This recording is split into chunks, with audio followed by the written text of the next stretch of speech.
All right, ladies and gentlemen, episode number 23. We got Kopi showcasing the Galleon to start things off, and Taymanice on one of his lesser played characters. We got the Charlotta.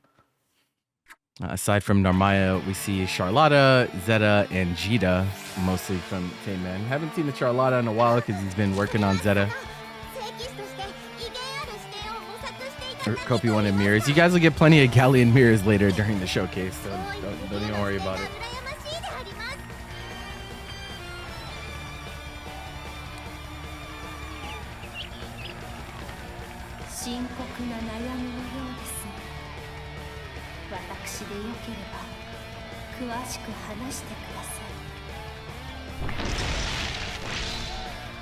Believe in victory. Battle 1. Engage. All right, so definitely not a matchup that I've seen yet, I don't think. Also, the game is kind of okay. I don't know. It was kind of crumbly there for a second. Seems like we're stabilizing. It's a little cursed. Oh nah, not the misinput that early.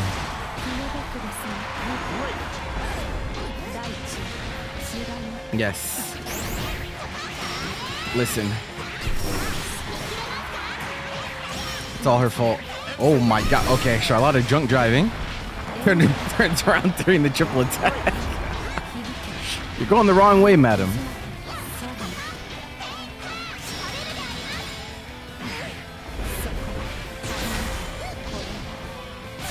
Okay, nice. 2H doesn't wait for the counter hit slowdown either.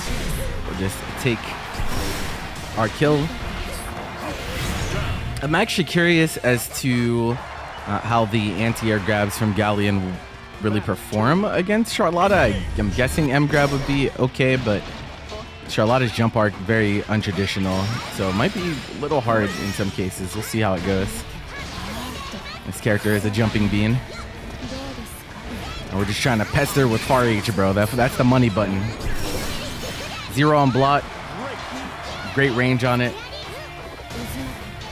And of course, it's a heavy button, so gonna win in a decent amount of clashes.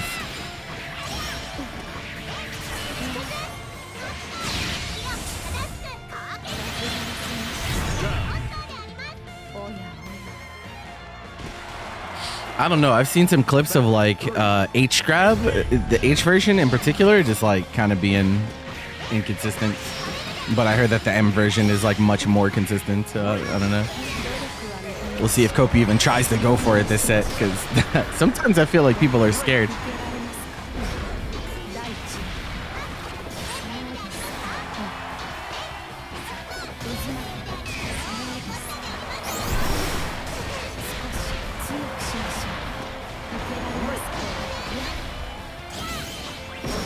Okay, plus range. Oh, tried to stand up afterwards. Gonna be in a little bit of a rough scenario. Yep. Okay, the rock doesn't hit, so a little unfortunate. But Charlotta against someone with 1 BP, actually very scary. Numerous ways to throw bait. Oh, just dash up grab. Just like, hey, you're just gonna stand there. I'm gonna yoink you real quick. Game 1 goes to Kopi, and we're already back to the character select screen, or maybe we're doing something about. Yeah, are we switching characters? What is it gonna be, my friend? Damn, okay. Charlotta gets put on the shelf immediately as we go to Djeeta.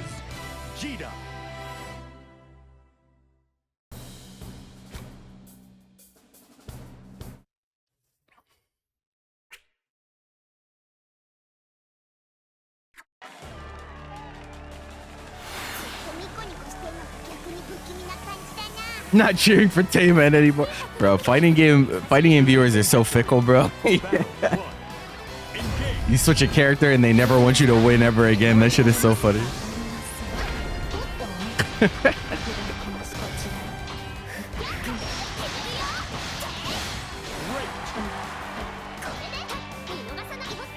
I do think Taymanice's a little bit more experienced on Djeeta than he was on Charlotta, but one thing that he doesn't seem to be experienced in is looking for this Galleon grab. It is slower than the average command grab that you run into at 21 frames. benefit to it though. Great range. Also very active. I think it's 6 frames active. So people that try to use backdash as a defense, sometimes they get hit on the back end of it, which is really funny to see.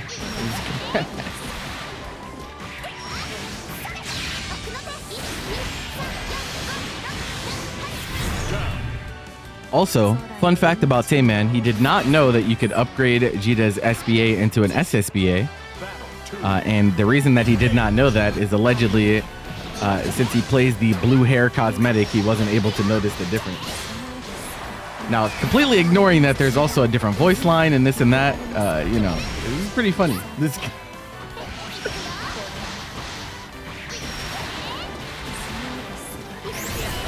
Okay, but do we not look at our crystals or what? Like, do we not look at crystal economy in the video game or what? You let me know, bro.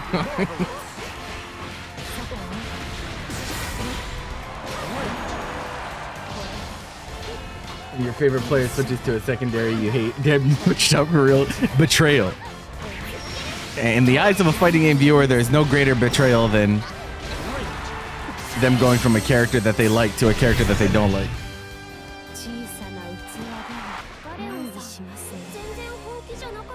Now, Kopi's committed to the Galleon this exhibition, so we're not going to see Narm come out. So we're gonna have to make the adjustments. Definitely. A little bit more awkward to exist in the neutral against Djeeta as opposed to Charlotta. Have to deal with the fireball game and whatnot. That could open some opportunities, especially if you're reticle on the ground. What's wrong with Djeeta? There's nothing wrong with Djeeta, but you know. Ass sheep.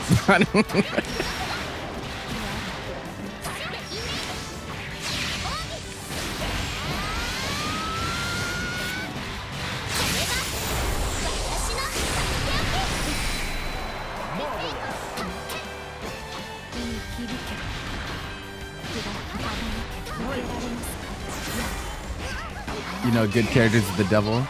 That again, I want people to understand that like people can play like dog shit on every character, and they can play like gods on every character, bro. That's why I cheer for players, bro. It doesn't matter. Surely you guys have experienced watching someone play your favorite character and they don't exactly perform to your expectations. Battle 2. Engage.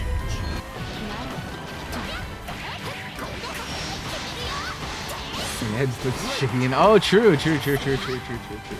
Nah, Tekken, they'll burn you at the stake for playing certain characters in Tekken. So it'd be like that. Okay, nice, 66.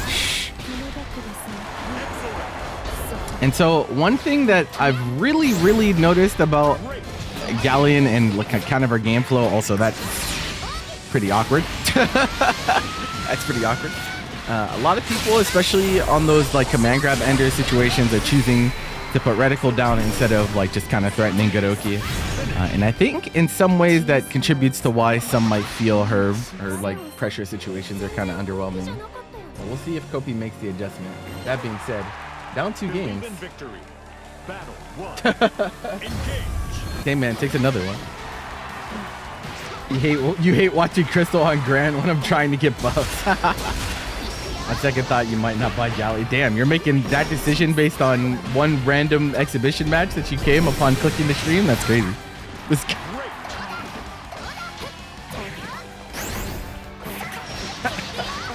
That's insane. But welcome.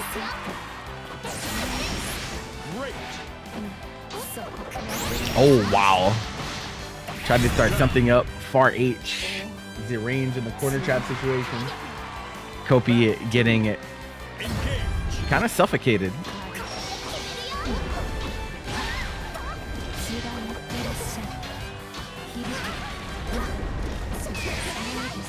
Early Brave counter. Nice challenge, but no hit confirm on the counter hit.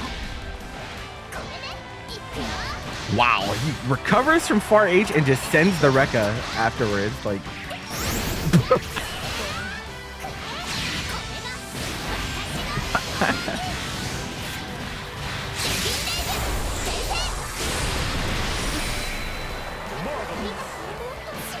Oh, nice walk back. Decides to push her away though, so okay. Get a nice confirm off of 5U. What we do here. Again, sets up the reticle, back tech. And we're gonna play in that mid-range situation. Tayman's been fishing for far H a lot. Oh, but we have far H of our own. Unfortunately, no big combo off of that. I mean, it pushes her back and everything, but not what you're looking for. I would love to see some hit confirms with U version instead. But the UDP will win the last hit situation for Tayman. Definitely closer in that game, though. Believe in victory. Battle 1. Engage.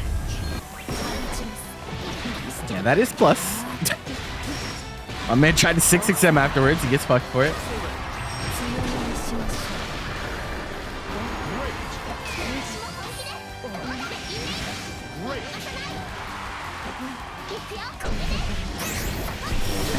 Good close stage counter hit. Kopi caught wiggling on defense.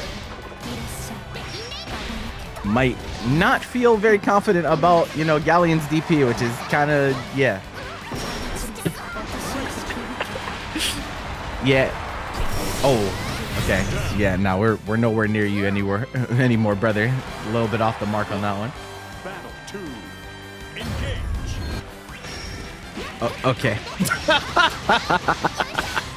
Nah, you deserve this, bro.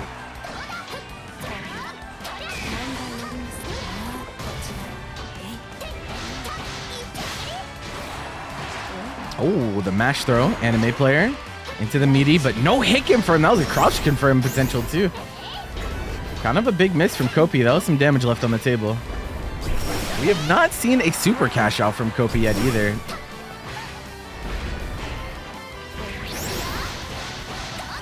Galleon, one of her strengths is the ability to nuke the health bar when all the resources are there. So you want to keep a lookout for that. But Eureka, on the other hand, we are just going in. Battle 3. Engage.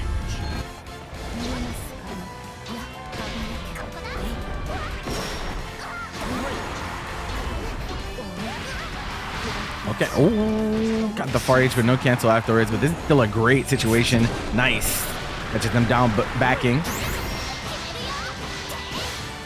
Big life lead here for Kopi. All he has to do is play solid, and he should win this game.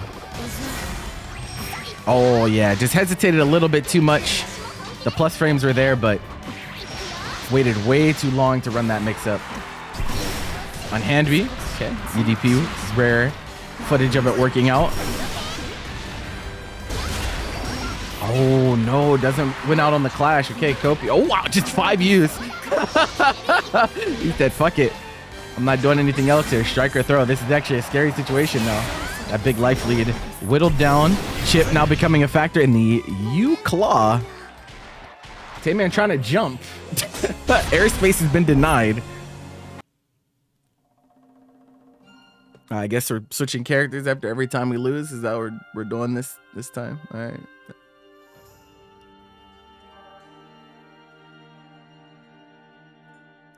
Yeah, the nice thing about the U-Claw is it is air unblockable. So for how tall the hitbox is, that is very nice in those space situations. Of course, having a big disjoint as well.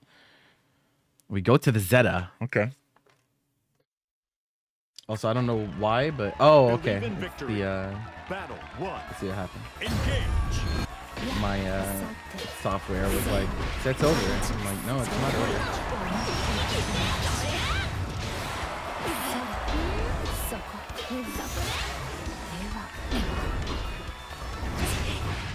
You know, Tayman is going, now I'll use 80% of my power. No, Tayman, all he ever says is, someone who works hard can never beat someone who plays Zeta. Like that. He just does variations of that every fucking 5 seconds, bro.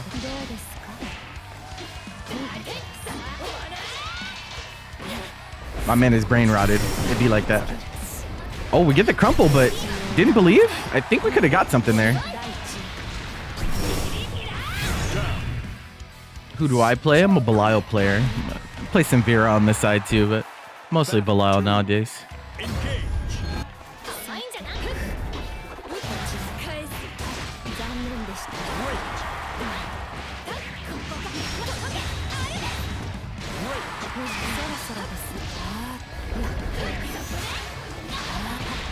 Great.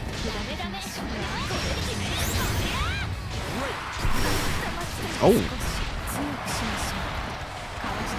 Okay. Very awkward.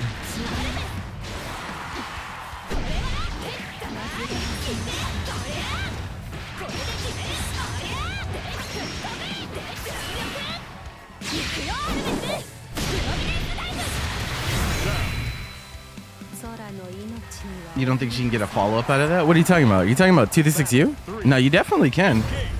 I mean, spacing might have been awkward, but I know you can 6-6H from like further out. Kopi might not be familiar with the route just yet.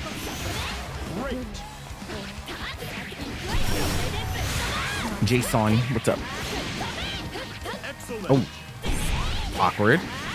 Close L, close H. Only do close L, close H when you know they're mashing. And Kopi was. Oh, we dropped though. Could have even gotten a back throw there, but let's press the DP instead. Wow, that was mad far. Zeta sweep. Still a solid button. Thank you for the follow. Appreciate it. Tayman on the Zeta. 4-2. It's really challenging Kopi's matchup knowledge as Kopi on the new character forced to adjust the game plan based on which character is on the screen. Yeah, so up close on 2-6U, you can like do anything because it's like a crumple, similar to like Narmaya Yusetsuna. But from further back, she can 6-6H, but again, he might not know. It'd be like that. You don't know who V is? V is Vermeer, the artist formerly known as Vermeer. What are they gonna do? Wait, who? Who's they? This is some menacing energy, chat.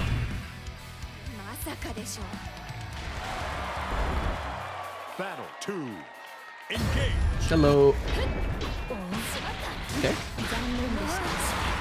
Off to a good start here, though. So be trying to learn as you go, you know, important.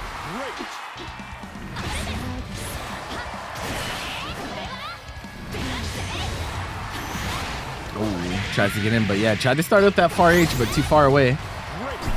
Unhand me. Honestly, most of Kopi's DP has been pretty successful, despite how kind of caca that move is. 6-6H counter hit.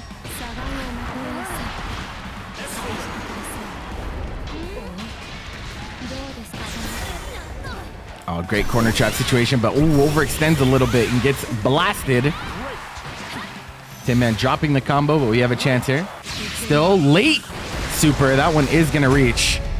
And though Galleon's super is not 0-frame post-flash, it makes up for it with range. The range on these super grabs are quite insane. You get yoinked from far back, and that is another game for Kopi, and we're going back to the character select screen again, because my man said, can we be as early as possible? But I guess he still wants to waste as much of my time as possible. But okay, it's fine. It's just, bruh. Versus Beatrix. I don't know why we don't just Lunalu at this point, but I am.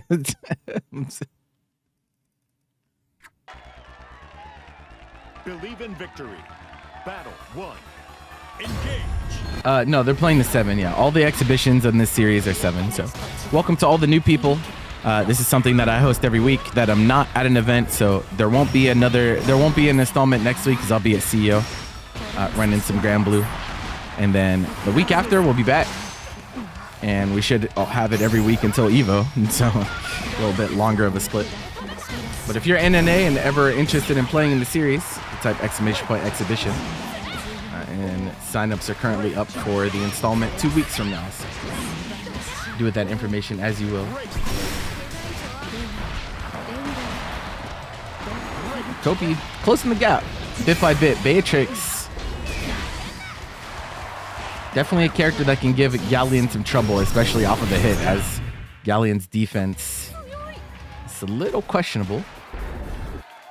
Battle 2. Engage. He just got this game. That's fine. Welcome, welcome.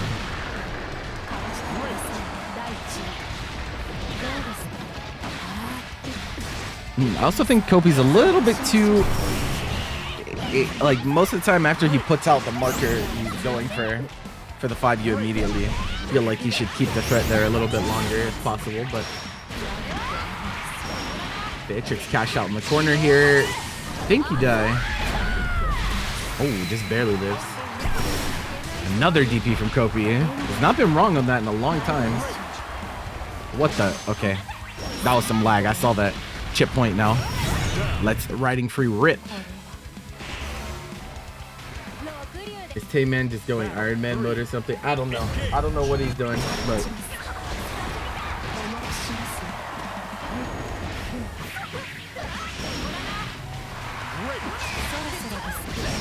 Wow, that DP was mad for it.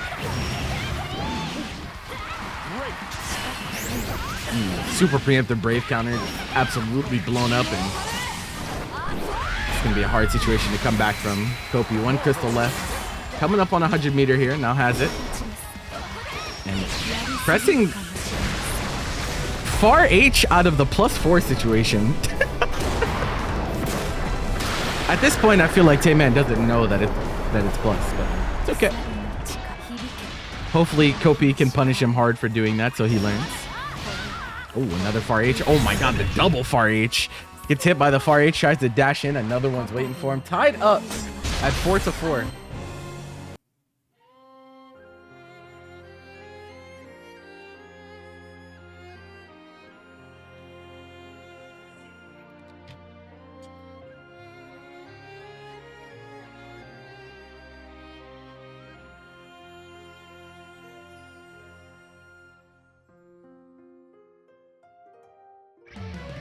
Galleon versus Katalina.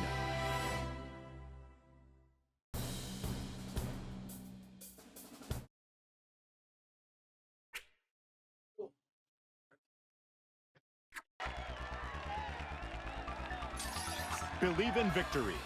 Battle 1. Engage.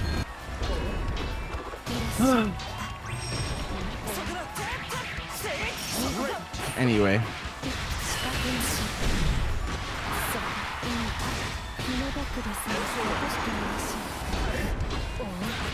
Katalina, huh? This might get ugly. Excellent. What the? Okay.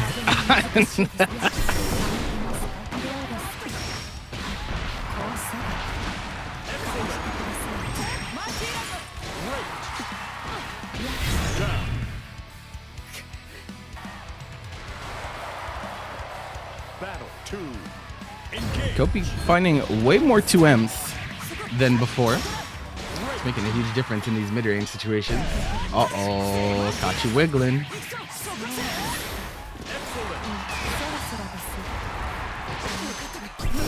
Oh.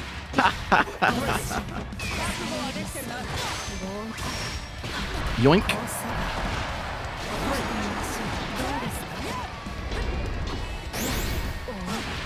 Okay, nice. It's the 5U spacing.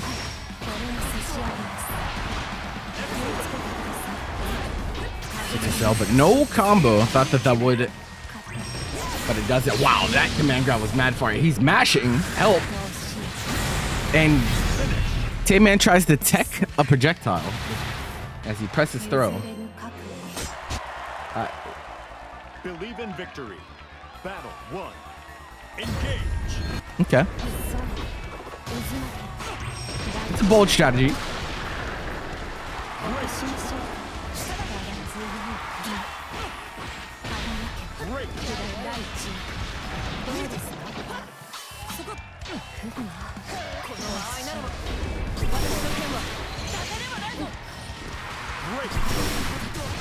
DP on DP, fighting game players.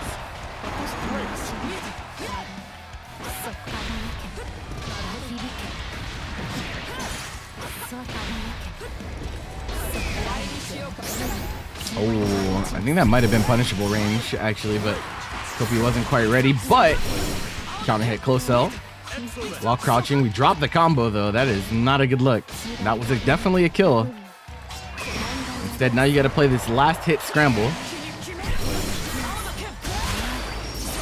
Oh, that was mad far.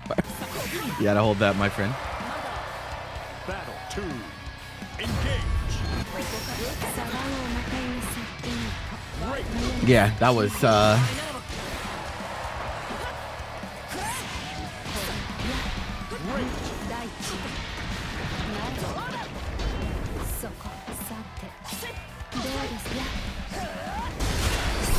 oh, we're out of there. Okay, we'll take that. Oh, but the scramble upon landing.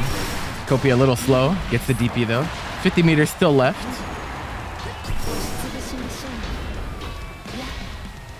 Not any longer. Means you're gonna play this situation without DP. I don't know what that hesitation was from Tayman, but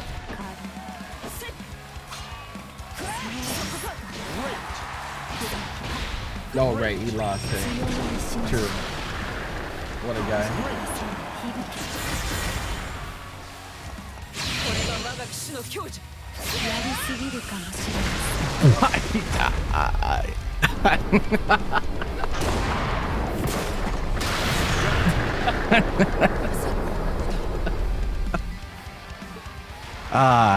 It's gonna be a great Saturday chat. Y'all having fun? I'm having fun. Fuck it, bro. We're just we're just fucking around on a Saturday afternoon, bro.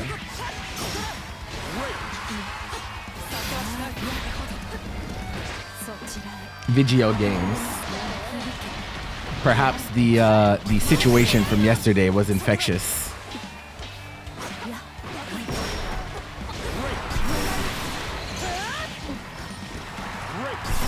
Yeah, that was nowhere close to a safe jump. I don't know what Mans was doing. Oh my god, the far H. 6-6H follow-up. Kopi does a combo, gets the kill, and goes to set point. So whatever Tayman decides to pick here is what he's stuck on for the rest of the exhibition there. And he locks in Cat.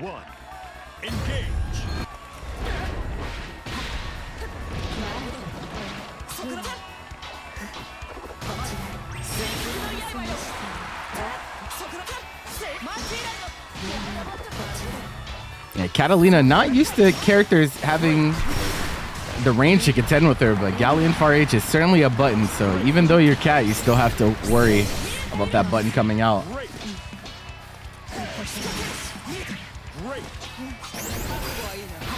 Oof. Okay, sweep Raging Strike. Catching that autopilot. We spend the meter on you Enchanted Lands, though. I don't know about that one.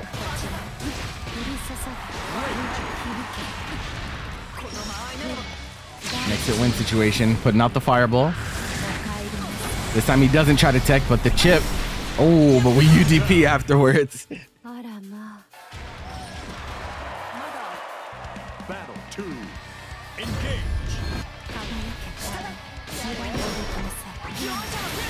Yep.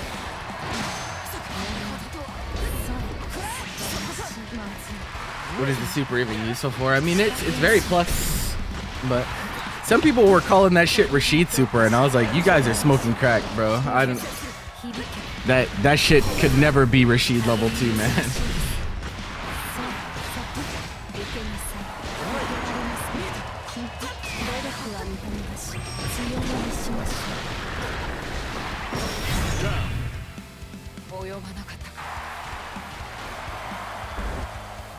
Kopi set point, one round away. Tayman fighting for his life.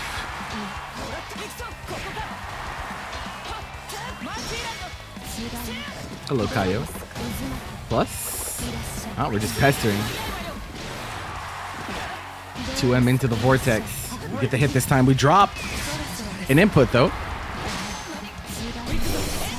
Nice roll. Puts her into the corner. This is actually really awkward for Tayman, but Kopi goes for 6XL grab on hit. Help. Another DP. Tayman not been very good at baiting DP this set. Nice whip punish on sweep, but just didn't believe for whatever reason. Plus, looking for a DP from Taymanice. He doesn't give it to him. Nice challenge, but no Raging Strike in for him either. Okay, Far M. Still doing the work. Blocks the BC. Forces out a second one. I don't know if he was trying to do the EU special there. It kind of looked like he was trying to do dash up SSBA, but we'll never know. Kopi on the Galleon will win the first set of Narmaya versus Beatrix. If this exhibition takes an hour, then we're gonna have to talk. If this set takes an hour, we're gonna have to talk, especially with these two characters on the screen.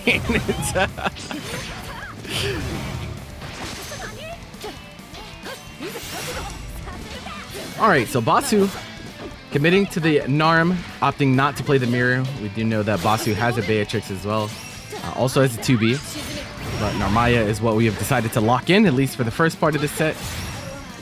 And V been learning steadily, starting to get more solid performances in some tournaments. Definitely still needs to learn some matchups though. This one though, she should know, as this character is everywhere, so shouldn't be too much missing.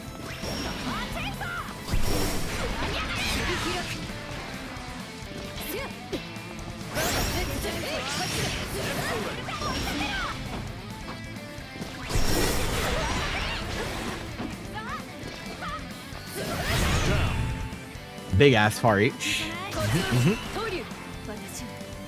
Yeah, this one's gonna be violent. These two players are both I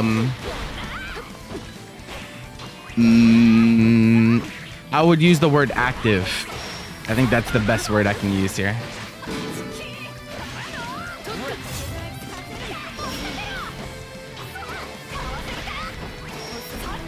Oh, nice spot dodge. Whoa! What was that? Wait, why did he even do that?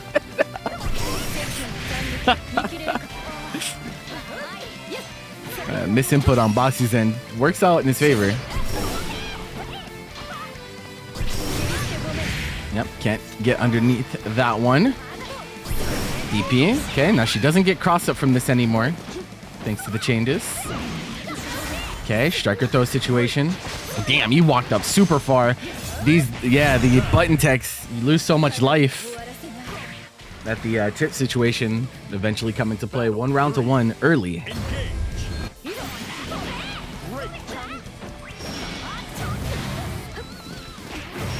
Okay, nice little hezzy. Plus 60. And wow, just a mash on the jump in. Again, Basu, that's the second time in a row. I believe he's trying to go for the cross up. But yeah, I don't know, he just keeps going and nice. Doesn't get guard button checked. Anything will do here. Oh my god, the far H's help. And the active frames, you flip right into it. Game 1 to 2v, and we immediately go back to the room. Does this mean we're seeing the mirror? No. Are we switching colors? Is there a control issue? I don't know. But we're back in on the Narm once more. Color's the same. I don't really know what happened there, but okay. Maybe just a mental reset.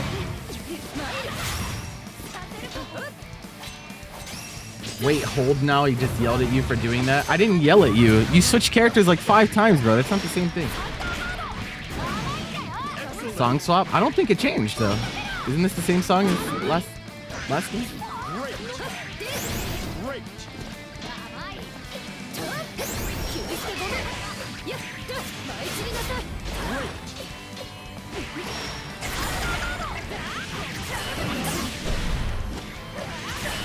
Character swaps are okay. Yeah, it's the same as tournament rules. You can switch characters. It just has to be after you lose a game. You just can't switch on a win. Battle 2. Engage. Okay. Oh yeah, working that corner trap situation.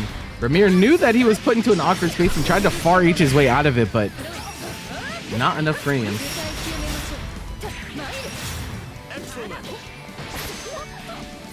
Oof. That was good, but no hit confirm. Was maybe hoping to get that counter hit state, but not quite. Basu in a great position this round, though. Has not been touched. On hand weave. Only get a safe jump here. Yeah, can't make it to the other side. Again, those Beatrix changes. If you can make it to the other side, it is not a true safe jump anymore. Battle 3. Engage. No. I'll just, yeah. No. Oh my God, no respect on the close L. Immediately matches close M. And so one thing I'm noticing is Basu again going for those knowledge check cross-ups with Transient, and Vermeer has blocked them most of the time so far. So you're gonna have to choose something a little more consistent.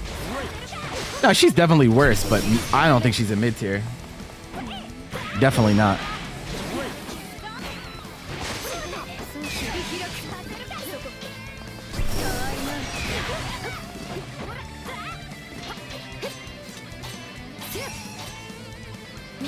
Basically.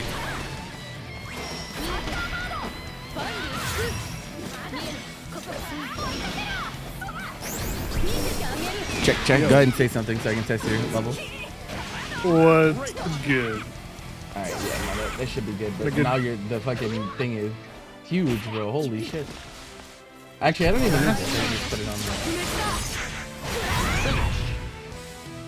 on there. Yo, How you doing? not too bad. Not too bad. Let me virtual cam so you can see in Discord.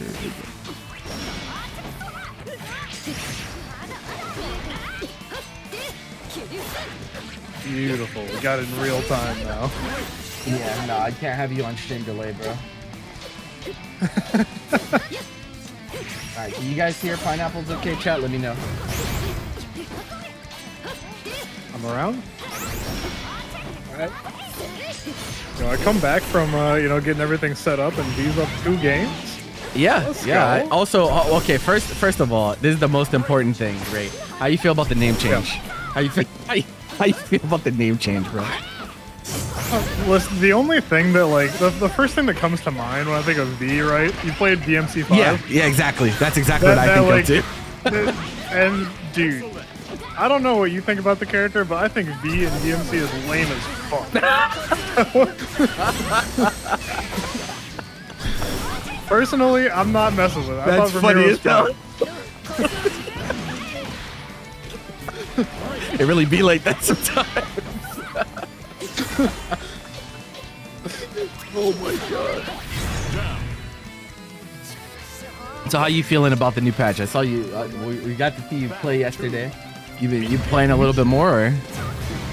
Yeah, I've been booting up more than I was in the 2.0 patch. I'm quite liking this one.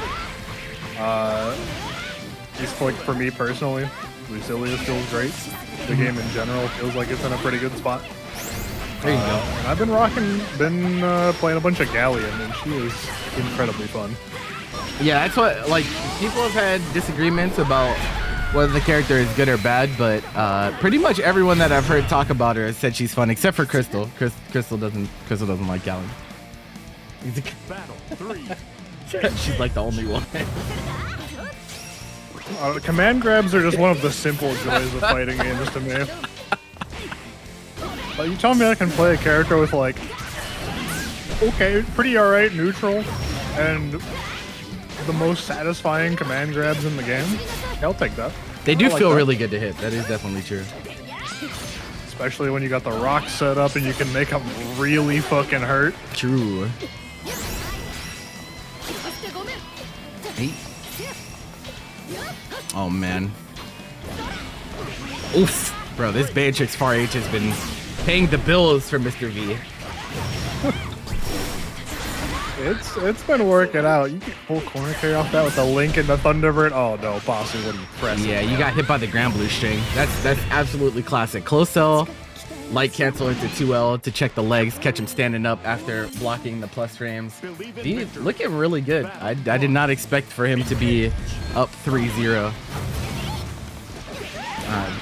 V been I inevitably at some point I'm gonna default and just call him Vermeer again, but been grinding this game. Like he definitely is starting to take it more seriously. I definitely can see the results as week after week go on. Well, he definitely took like a very extended break from the game, right? Yeah. He was playing fairly actively on Siegfried and like the 1.0 to like early 1.5 era. Then kind of stopped playing from like 1.5 all the way through this patch, or the tail end of 2.0, and he's been on it now with the Beatrix. Yep, there it is again, bro. The Granblue string. You gotta stop standing up, bro. It's a combination of Basu being like, all right, I'm not trying to get tossed, I'm gonna walk back, or just trying to press something, trying to desperately take a turn against this onslaught of offense that V's presenting. Neither of them are happening.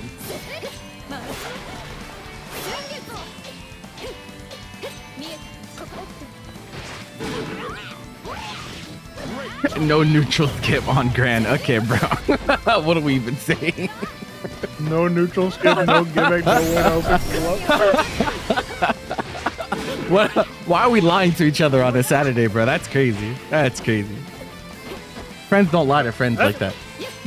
That throws and mids clip from LK has, yeah. Dude. That clip, fantastic, like great clip for a game with reactable throws. Yeah. Yeah. But any other game, the games where throws are as fast as they are in most other fighting games these days, oh my god. You're doing something devious trying to post that clip. Yeah, I mean the game in essence is mids and throws too. Like I don't think he understands that, but it'd be like that. That aside, the statement he doesn't have a neutral skip isn't right. Maybe not a safe neutral skip, but he got a neutral skip, bro. There's nothing that says neutral skips have to be plus though.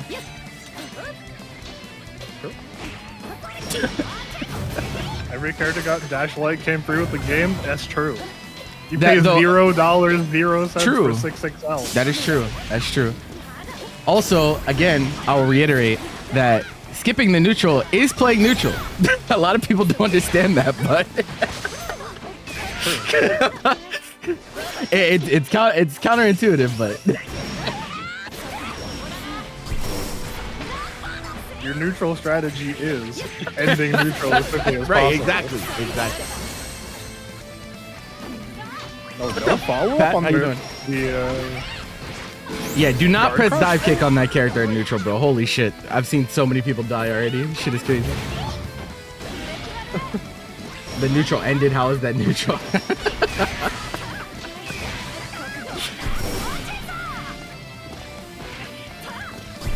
Oh my god, Basu catching Vermeer, reaching.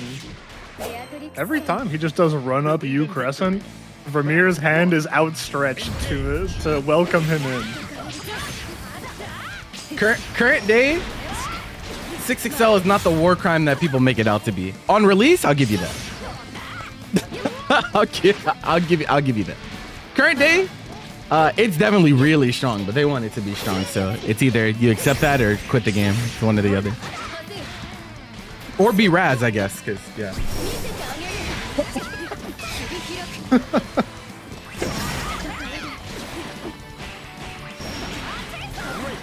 double block, so couldn't get the confirm off that EX fire. We're scheming.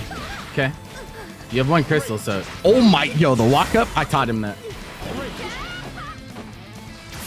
Oh, he's not a break. I got halfway through saying, let me get a command grab, and then V whips it and gets Raging Strike to It the really face. be like that sometimes. You kind of still don't like 6XL. That's fine. I'm not saying everyone has to like it, but like to pretend like the game is unplayable because it exists is like disingenuous. That's all. Yeah. Everyone is free to have their preferences, of course. The over the course of Granblue's lifespan, I feel like the system mechanics have definitely evolved for the better in a lot of regards. Oh yeah, no, the game. I honestly think the game has gotten better every patch, which is like more than you can say for a lot of games. So whether the patches are big enough to satisfy people is a different story. But I do think the game has gotten better each patch. Which, I mean, in the current landscape, or at least the way people are perceiving fighting games nowadays, that's kind of a rarity. Yeah, yeah.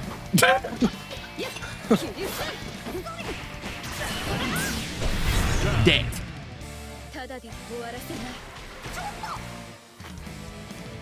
Battle 3. Engage.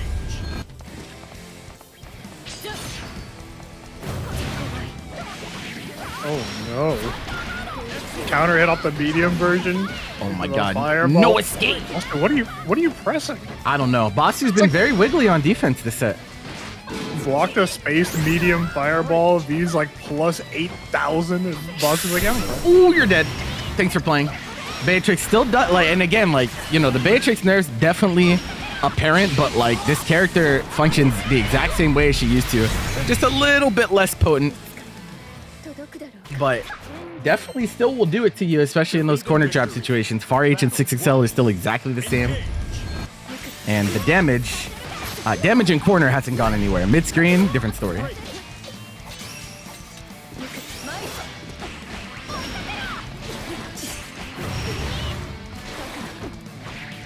Current boss Araga, but that's about it. I still think current boss is not like, I don't think he's like best in the game or anything like that. Like, I get that a lot of people don't like fighting him, but I honestly think a lot of people didn't like fighting boss before, so.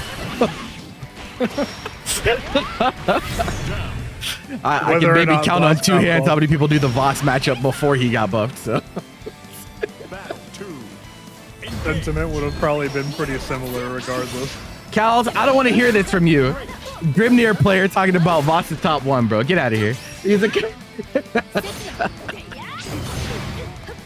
But yeah, no, I think he's definitely like more than that, right? I think even if Voss was top 1, to be honest, like in good faith, if he was top 1, I still don't think it would be that bad because I don't think many people switch to Vossaraga. Like I don't think that's a character that people are like, yeah, I'm just gonna pick Vossaraga now.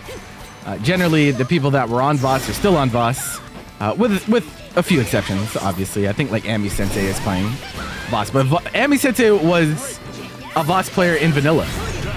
And is now going back, so really not even the same thing. There's definitely been a handful of characters like that in this game that have existed kind of at the top, but in a space that players of other characters don't want to try and learn. Yeah. Basaraga, Nier being one that you're just talking about. To a lesser extent, like Percival. Yeah, Percy's a big one. Like absurdly strong, but they're not really characters that a lot of people want to switch to because they require very specific player. Yep. To pilot them. Yep. People weren't so up into Belial or Grimnir either. No, because those characters are not like you can't just pick those characters up and be godlike quickly, right? Like, you just can't do that. You can't do that with Voss either. It takes some time.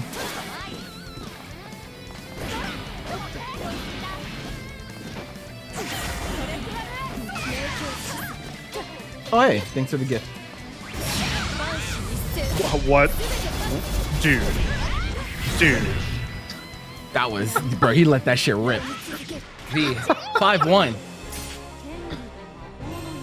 We still have room to play though. Okay, we're down 5-1. Is this where we see a switch from Basu?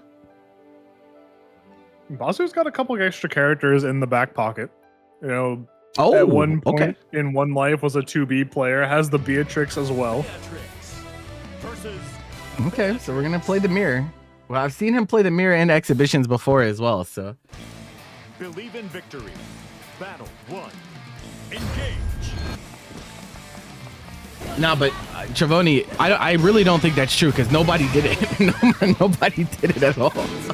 People would talk about doing it, but they never actually did it.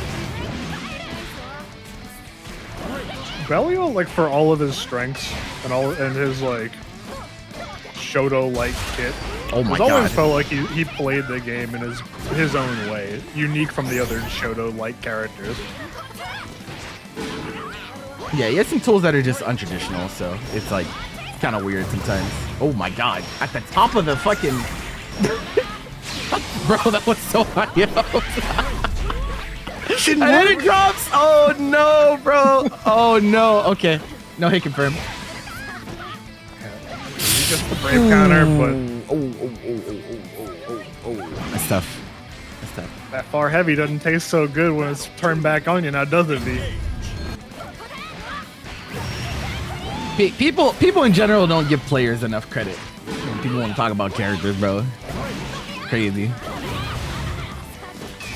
Oh, okay. Oh no, we're trying to hold up. Yeah, and holding up on this character way worse than Narm, right? You have no trajectory change once you take off with Beatrix. You can't flip to delay or anything like that. It's just you're just fucked. And Vermeer's like, okay. I'll kill you for it. You make your decision and you gotta live with the consequences. Yep. Basu might not be liking that one too much. Nice challenge. Oh no. Oh, okay, we're going for those. I actually don't think that's better, but it looks cool. I think the idea was he didn't want to spend his cooldowns there and just wanted to get as much corner carry as possible for no resources. But I mean, sheesh, bro. I think close H is better, even still, if you're trying to accomplish that goal. But yeah, regardless. He eventually got Basu to the corner. It does look cool though. I'll give him that. Close stage 6 looks sick. I'll definitely give you that one. Nobody tells Snow. Snow loves 668 on this character. Until I saw that, I don't think I'd seen Beatrix 668 in many months. I forgot what it did. And I was like, wait, it's not one of the ones that crumples on hit? Hello? Like I said, the only one I see press 668 on Beatrix is Snow. Snow used it quite a lot, especially against jumping opponents. But other than that, not a lot of Beatrix really lean into it.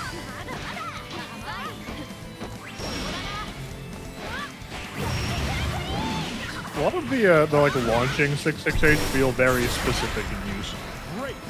Yeah, I can see that. Oh my god, bro. We're pressing. Oh my god, bro. He just like me for real, bro. The double headbutt. Doing their best Ladiva impression. Yeah, and that situation was so much tougher for Basu because with that last situation we saw, he died for jumping in the corner, right? So he's like, bro, I'm not trying to die again. He gets command grab twice to lose the round. Oh, Basu tried to give it back to him. Getting a little bit too greedy there, buddy. Oh, okay. Far H, we got the buffer. We spend EX. I don't know about that because if Vermeer gets a turn, you're not going to have it. For this defensive situation, you're going to have to spend the U version if you want to get away. But now we got it back. Oh, we're out of there. Anime! Okay. Well, that trade going in Vermeer's favor. That's some meter down on Basu's side, but it's coming right back. Yeah, he just eats a safe jump, bro. I don't know what he was looking for there. Battle 3. Engage. I wonder if he tried to anti-air. Thought he'd recover too faster than he did. Man, maybe he was just greedy and was just like, you know, if I mash and I get it, then I potentially win the set. You know? Yeah. Players definitely make some decisions like that sometimes. I mean, you're up 6-1, so you have some room to wiggle, but Beatrix is the character you're up against too, and she can definitely close gaps quickly if you're not careful. 100%. Yeah, it's gonna hurt. Especially with these cash outs, the Lincoln SBA. No, not quite. Uh-oh, and goes for the throw, and Vermeer holding up. He gets out of the corner. Link into riding free. DP to cash out. If you get hit here, you're actually dead, but no anti-air. Safe jump command He puts himself on chip point for that, though. You fool! You. Believe in victory. Battle 1. Engage. Womp womp. Oh. Alright, he's saying this is what I should have done at the end of that last round. Run up spot dodge on Basu's DP. Oh, he got the 2L but didn't believe. Went for the tip throw. Basu holding up again. Has not been discouraged despite exploding 2 games ago. think the embarrassment of losing a round to 2 command grabs in a row. But that's a punish. Yeah, that's the thing. It's like I don't mind working it in there every once in a while, but she's not one of the privileged ones that, you know, gets away with that. That is a full punish. And wow, just close H on defense. And we dropped. That was a kill. I tried for the 6-6 H, is not coming. This would be a mistake. Oh, nice DP. Trying to skip that neutral, are we? No, sir. Battle 2. Timing it beautifully, such that Basu was right in his face. I was scared that Vermeer was gonna rip it too quickly and just go wide. Oh, yep, grabbing the riding free. Actually, last time I saw Vermeer play against a Beatrix, he was really tunneled on grabbing riding free. So definitely something he looks for. Can come back to bite him in sometimes too, because obviously there's so many other things that can happen to you in neutral. Wow. Okay. Brave counter off the mark. He's like, you know what? You're not going to spend that. You didn't even mean to brave counter. But instead, you're just going to die. More than enough meter. 7-2 for Mr. Vermeer. We'll take the set. Like, someone put that avatar next to the Galleon plush avatar. That shit is 5'11" versus 6 foot, bro. Crazy. I'm really trying to get the new avatar they put in Granblue, but trying to get Granblue's matches in this day and age is so difficult. I feel that. So both of these players, just to give you guys some background, pretty new to my personal community. I don't know if they've hung around elsewhere, but it's felt appropriate to kind of put them against each other. It's actually interesting though. Yobanashi signed up on the forum with Ferry, but here on day of, looks like we're locking in on the Yuel. Things been looking pretty decent for them so far, barring that. Yeah, Filth said the thing they put on their forum, they said they're rank B2 in the game. I understand most mechanics occasionally drop combos and don't know frame data of other characters, but I can combo and such. So he's like actually new to the game. You know, I've been talking to him in Twitch chat as of late. So he has been shopping around with characters, eventually settled on the Mustache Man because he said he was fun. There's something simple and enjoyable about just tossing Rakshasas. True. Oh, okay. I think that was an attempted hit confirmed, but we were a little bit late. One of those notes that Phil put on there, that being unfamiliar with frame data of a lot of characters, is something that's probably going to come up a lot in this matchup against Yobanashi. Yeah. Yuel has a handful of very specific moves that require knowledge of how minus or plus they are. True. The Fox Flame that we've seen a lot of frame traps off of, and the slide follow-up off of the backflip. Very critical that you know what those are. Because if not, you can get away with a lot of things as Yuel. Yeah, absolutely. And I'm interested to see if we see. So I'm already seeing like Filth loves the press dive kick. Dive kick on Anre, a really good move, but what I really want to see from him is establish the threat of the throw first. That's what really makes the dive kick scary in these pressure situations. So we'll see if he goes to that or is he with a throw. It really be like that sometimes. I'd also like to see some use of the EX Spiral Spear from Phil.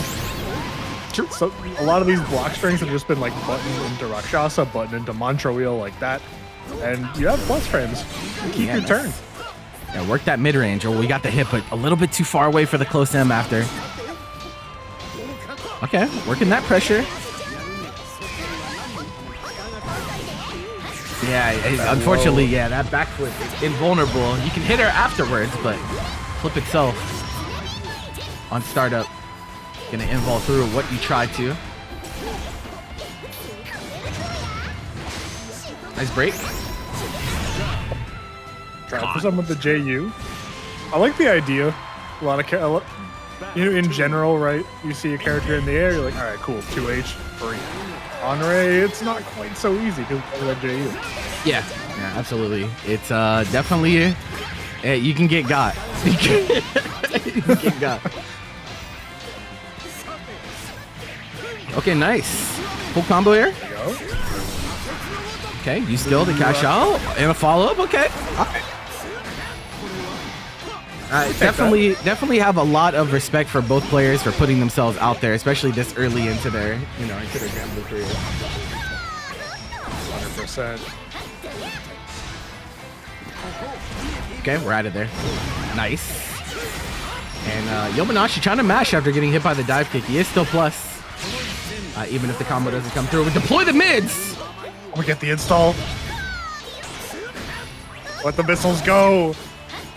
We only need to tap it in here. Oh no, we get counter hit though, but doesn't go into SSVA, so I think we get one more chance. The mids are still here. This stanky leg JL from Yobanashi. Been throwing that out a lot. The early JLs to try to catch those late anti-air attempts. Definitely would like to see Filth try to work in some anti-airs into the game plan. Yeah, these are still all first to seven. Yeah. Yobanashi been doing a lot of work with the Fox McCloud. Shout out to Gucci Blunt Rap. Wow, that was so far. And get the wall bounce off of it too. Sheesh. Oh my god. How many overhits is that? Was that 3 or was that 4? He said whiff or not, I'm still doing it, bro.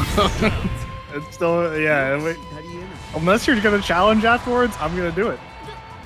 Battle 2. Oh, man. Being another one of those pretty specific checks with Yuel that you gotta recognize the overhead is punishable now. If you don't, they can just kind of sit there and wail on you.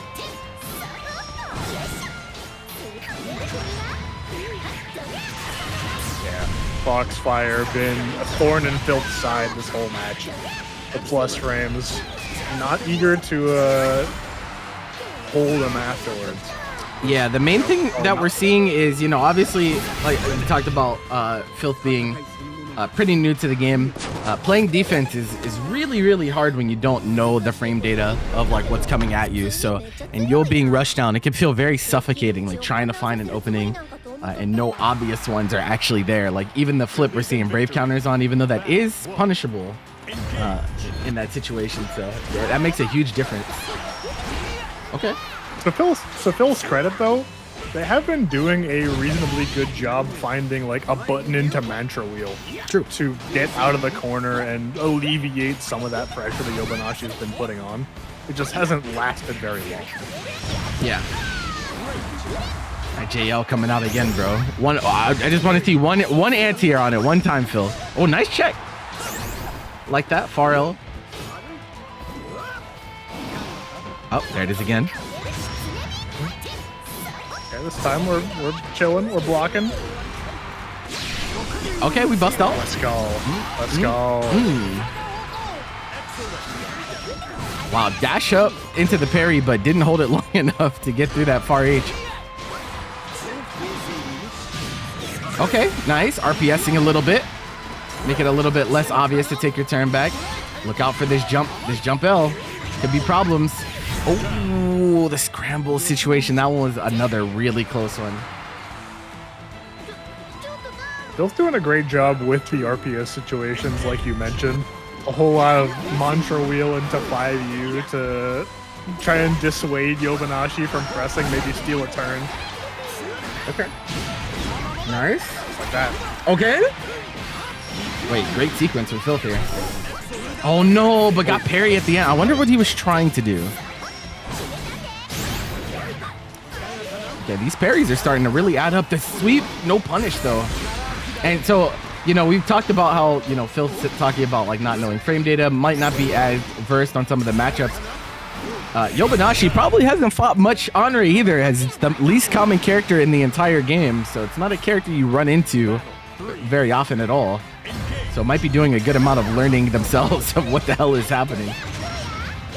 Yeah, there's probably about, maybe 10 people in the entirety of Granblue that could say they are like intimately familiar with the Anre matchup. Mm-hmm. It's just not one that anybody at any level really gets that many reps in. The punish. Oh wow, parry on parry. Oh, yeah, that was crazy.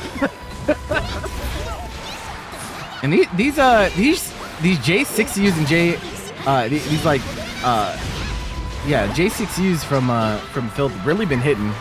Those dives have been landing. Oh, we're scrambling. Oh, tried to mash. Yeah. We're gonna super. Yeah. Did we press? Pure void. We did. It's pressed into. Is this enough? No, not His quite. eyes are demonic at this point. Yeah, it is. It's going actually on? crazy looking. Oh, stun yipper. Not enough though. Filth on the verge of taking his first game. Just needs to tap it in. At this point, he gets it. Yes.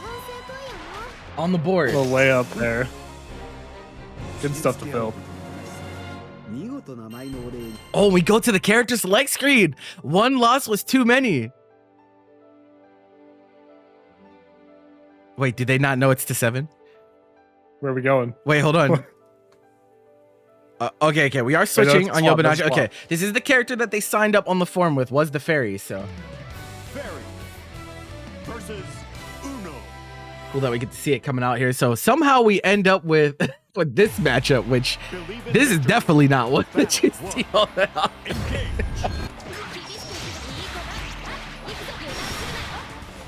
Completely different skill set this time around. Filth was used to having the range advantage and Yobanashi having to, having to be the one to approach.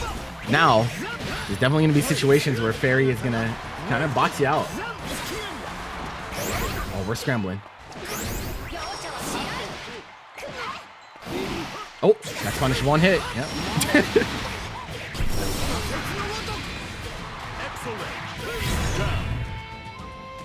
There we go. Yobanashi trying to press out of the corner. A little bit more dangerous, a little bit dicier to do that with Barry than the Yuel that we saw previous. Oh my, that's Yo. it's so active that you can't get the button. The wall, bro. That's tech, bro. If anyone out there made Uno, explore that. He's doing his best like snowplow impression. He's saying nothing is getting in my way. Okay, puts the GG out. Blocks the overhead. Now, unfortunately, Anre, a character that has very awkward like frame data, so for some moves that are technically punishable, it can be kind of awkward for him to do so in these situations. But no punish on this SSBA, too far away.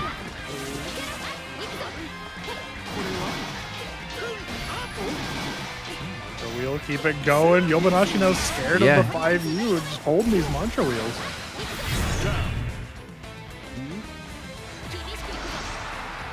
Also, neither player really leaning into the U skills this set thus far. Like, they haven't really unlocked the power of the U skill, and we know how powerful damn near every U skill in the game is.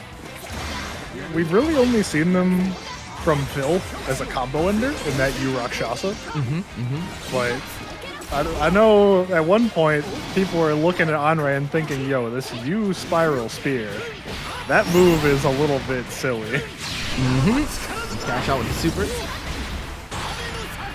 Yeah, no, I mean, Filth is doing the -3 2-4L a ton, but Yobanashi not aware.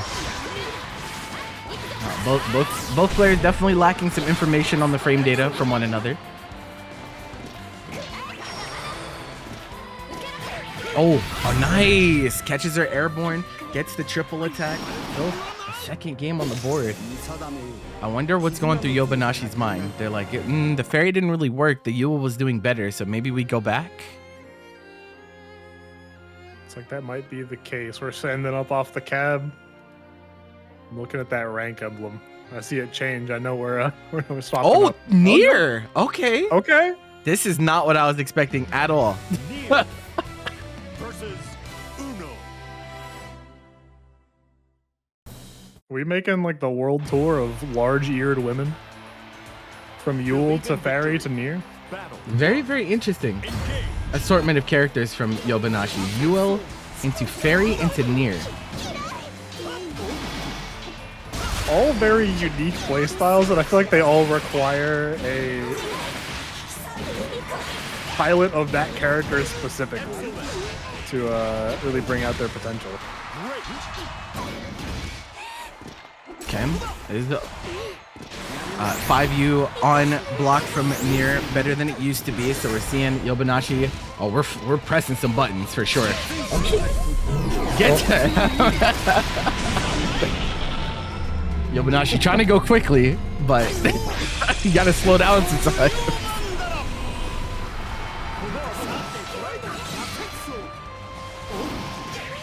Now, this is actually a matchup, jokes aside, this is a matchup that's a little bit hard for Nier. Anre, plenty of tools to stuff death before it becomes a problem. Definitely less downtime now, thanks to the changes, but can be very awkward to try to navigate. Especially now that 214H, or I think it's 214H. 214H goes less distance now. So for challenging those like very, very spaced out interactions, it's harder to get away with it. Definitely the case. Filth, though, I feel like hasn't been playing at those long spacings too much. This has been a fairly aggressive and RPS heavy style of Anre.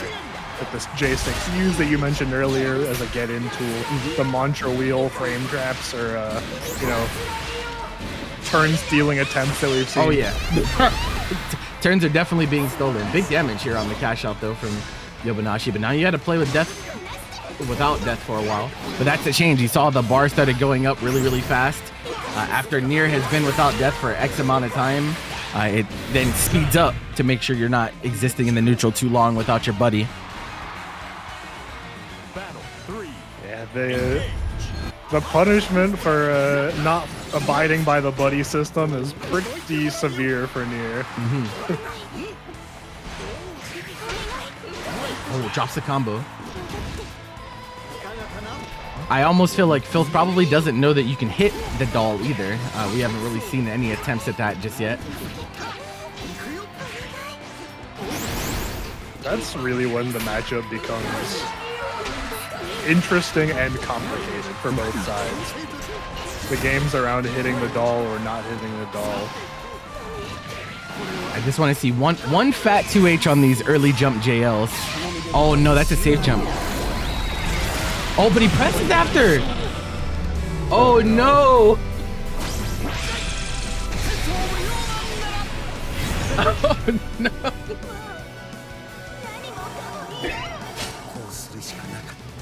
Tied up, 3-3, and we stick with the Nier.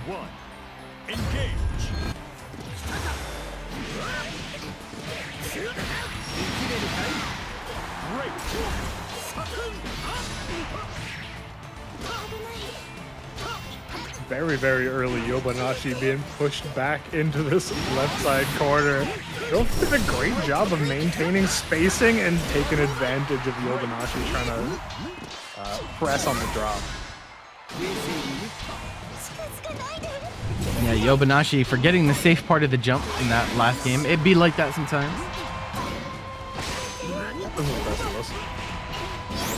Okay, we have all the resources here. What's the cash out? Oh no, we dropped the close H. And the bust out, I think that might hit, yeah.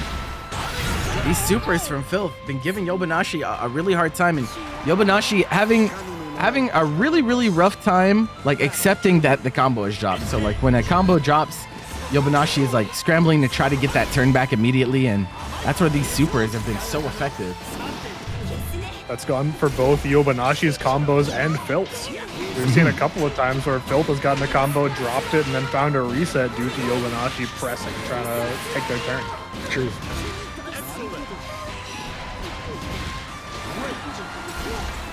Okay, a little bit longer without death. Okay, we finally found, there we go. After the wheel, we learned that it's not real, and this should be a kill. Oh no, no super to come out though. Only 3 cards remaining. I think that would have been lethal. Yeah, that super does so much damage when she doesn't have many Love Redemption stocks left. Alright. Cash out here. No DP left on Yobanashi's side. Oh, nice. There you go. First time we're seeing the DP from Yobanashi as well. In fact, I think that was the first DP we've seen on any of Yobanashi's characters. I don't remember seeing any on Yuel or Ferry outside of a Yuel combo. Yeah.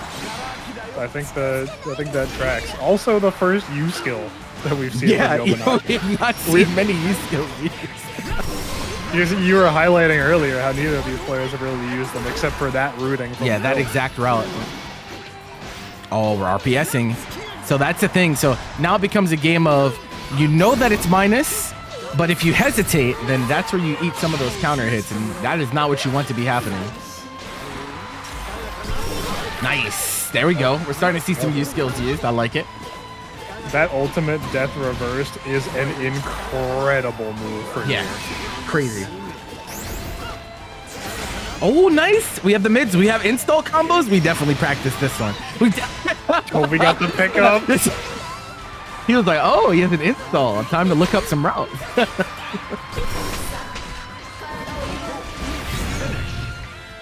Very nice. He's 4 straight. Okay, Yobanashi. Do we have another Arun to go to? Because all of the characters that they picked so far. How many are there? Do they have Matera left? Matera, Eustace. she one of those? Oh, yeah. Lowain. There's quite a few still left. Is 6 one of those guys? Theox, yeah. Yeah, okay. Yep. No shortage in this game. A lot of cats in this game. What'd you say? I said a whole lot of cats in this game. Oh, yeah. Believe in victory. Various animals. I feel like I think the race itself is supposed to just kind of be ambiguous as to which animal they're supposed to be. Because like Yuel is clearly a fox, right? But like Seok's supposed to be like a cat, and I think Yus is supposed to be like a wolf or a dog. So, I don't know. We go back to the Yuel. This did get the most of this is where we got our 3 game wins from, so let's see if it does the job. Yo! Okay. Clash the Fox Flame? I don't think I've ever seen that move clash before. And again, this Anre SSBA has been the absolute moneymaker. Yobanashi has not really been willing to try and bait reversals. Okay, checking the legs. Trying to get some of that momentum back. Battle 2. Engage.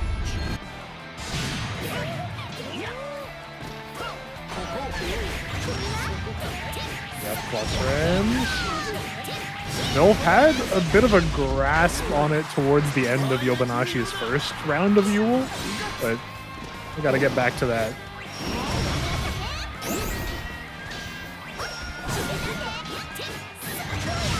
Oh, nice. Oh, I like that. a little bit of hesitation on that there. Good adaptation from Filth, though, recognizing, all right, if I block this, I can't press afterwards. Let me try a parry.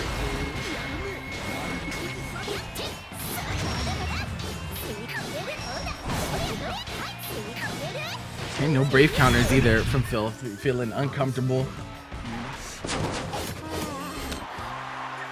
We're tied up at 4-4, and after what we saw, I feel like Yobanashi is going to stick on the UL for the rest of the set, probably. Yeah, it's really been the only character that has given Filth a significant amount of stress. The other two, the Nier and the Ferry games, looked relatively collected for Filth, and this is not quite the same tune.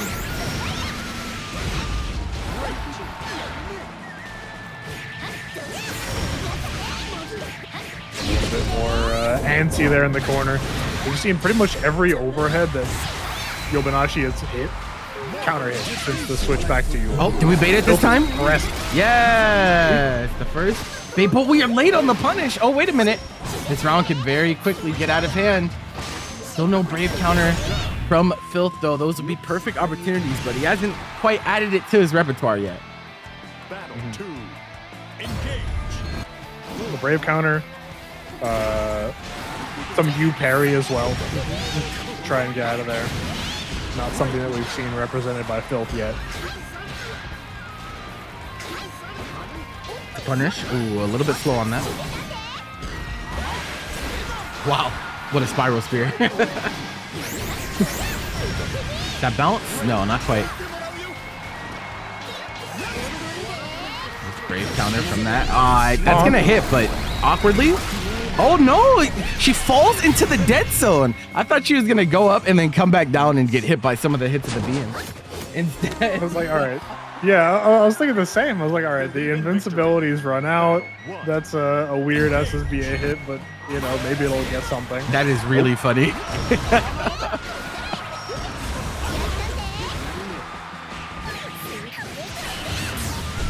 Okay, we're seeing some Raging Strike extensions as well, which we haven't seen very much from either player this set either. Oh, that Ender is not in there because combo limit.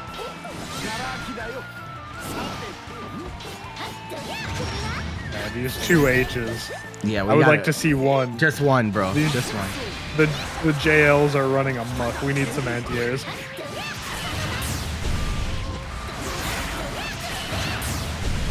Uh-oh. Spending all the crystals on this. Uh-oh. This is very, very dangerous for Yobanashi. That's plus. Yeah, that one is plus. He finally used the U skill and he gets a big hit from it. Yeah, you better believe Yobanashi was like, yeah, I'm just gonna press after every time I see the spin. In the U version, a different monster entirely. As of, was it the 2.0 patch where they buffed it? That move is really good now. Crazy move. It goes so far.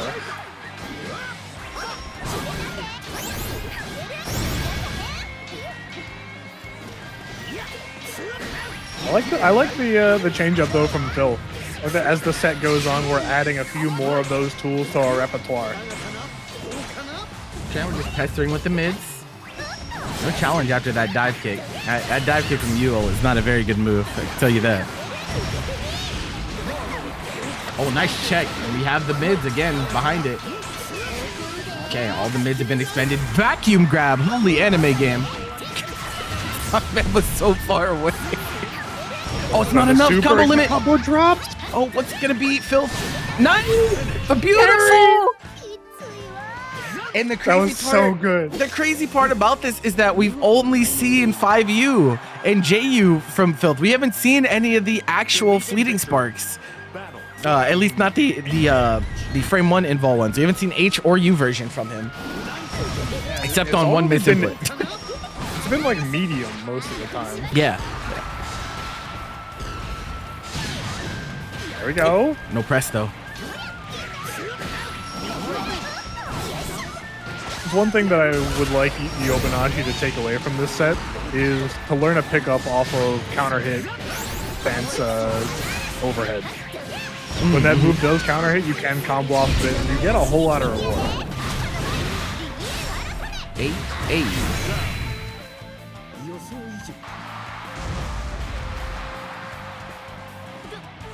Battle 2. Engage. Okay. I like that. Not the 2H that we were looking for, but still something to dissuade Yobanashi from just jumping in with that active JL.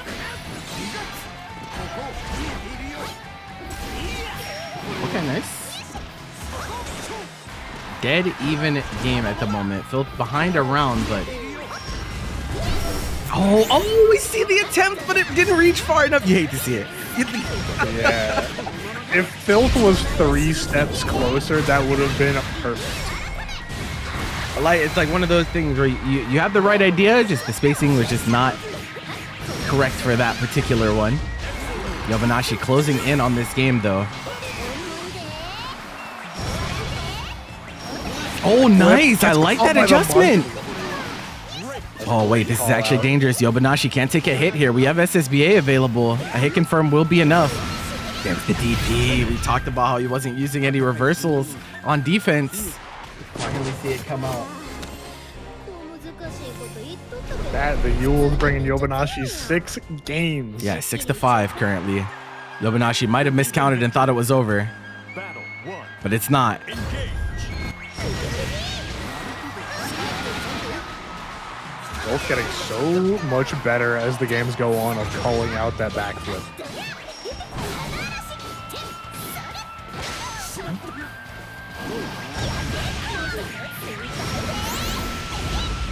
We love to see such a close set from two new people to the series. This is what it's all about. Nice parry again. So good. When Filth unlocks the ability to use the other parries, the fleeting sparks, bro, he's gonna be really dangerous.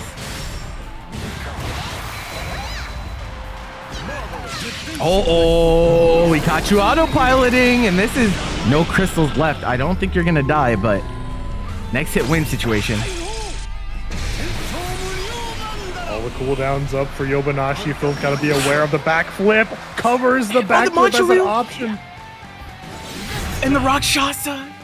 What a round from Filth. That was so good, knowing that Yobanashi was going to try and lean on that as a reversal opportunity. Great coverage from Filth. Okay, nice. Checking the -7 situation. We get a true punish this time. Yobanashi not fall asleep at the wheel on these mantra wheels anymore.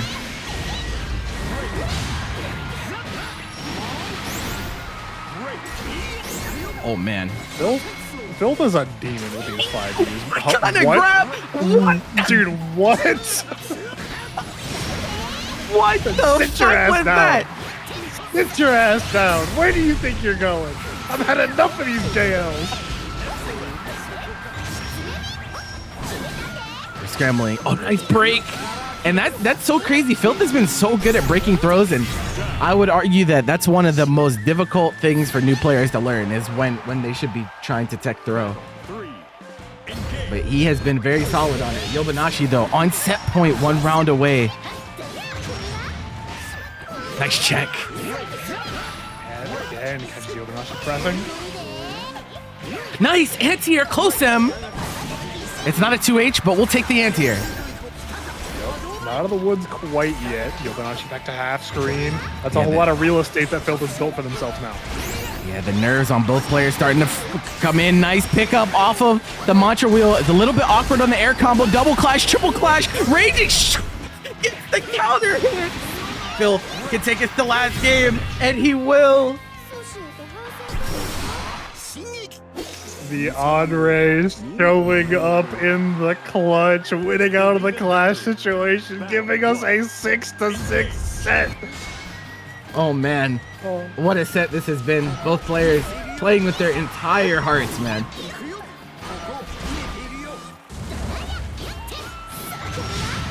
Again, he's so good with these 5Us. He recognizes the gaps where most players want to cancel into a special move. You know, after triple attack is so common, especially for new players. And he's like, no, I'm just going to press 5U and take a punish. Special move tried it to stuff out. Yobanashi stealing a turn. Wow, you Rakshasa on Wake Up. Was it intentional? We will never know. Yobanashi's second to last BP. Things might be dangerous here. Oh, but that's gonna hit, I think. I don't think she recovers in time. She doesn't. He's dead. Oh. Goodbye, Yuel. The 1,000 Spear Void consumes her. And Filth is now on set point after running it back. Okay. Yobanashi, we've seen them have rounds where they are able to just get the Yuel train going and run them over. Let's see, we need one of those at this point to force that double Luigi situation. Pressure is going crazy right now. Fight their way out, but only for the time being. These plus frames keep on mounting. Okay, big opening for Yobanashi. Only needs one more of those to close out this round and send us to the last one. Ooh, tried to get that far H out, but it's not working right now. That's a punish. He didn't believe, though. He doesn't know. You can see a little bit of hesitation there, even on the plus frames. He's like, I'm not trying to get supered again, bro. Nice. You parry. First successful one we've seen this entire set. Ah, the frame trap catches him. Pineapples. Double Luigi for our 2 new players. Khalil, could you ask for anything better? You said it earlier in the set. These players have put their entire heart into this first to 7. This is going to be the deciding one. Regardless of who wins, it has been a damn good showing from both players. Yeah, at this point, both players should be absolutely proud. of the set that they have played, but there can only be one winner, and right now Yobanashi had great advantage but gets back thrown, and we know what happens when you get back thrown in Granblue. Out of the Fox Flame, the slide catches. Yobanashi doesn't quite spend the SSBA even though they had meter. Yeah, wasn't ready with the correct route. Oh, the punish on the parry, but didn't believe. Oh, just lets it rip. I think he's just blocking, but will you get a punish though? This pushes back a little bit. He does with the H, the 236H, and Yobanashi. We go the absolute distance in this set. And Yobanashi on the Yuel will clutch it out. Phenomenal performance after making the trip. Commit for the entire set, especially if things get ugly, but has been messing around with her. This is a matchup that I honestly have no idea what to expect from. Lowain's a character that is particularly hard to pin down, which might cause a few issues for Galleon though.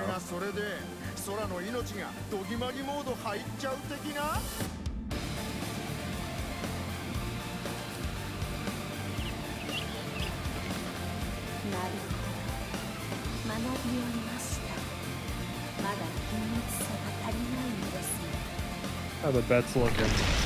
38% on Kaio, 63 on Tux. 8 total betters. And yeah, the Lowain matchup is one that, you know, you have to go out of your, you have to explicitly know. Like, you have to be a knower when you fight Lowain. Very important. So we're gonna see if Kaio is a knower. That's true on every character, and especially true on ones where you really need to be able to get your opponent to sit still for a little bit, and that's particularly hard against Lowain. Ginger saying it was your first ever stream match for this game. You did wonderfully. I'm very much looking forward to your improvement in this game as time goes on. Definitely should be proud of yourself for that set.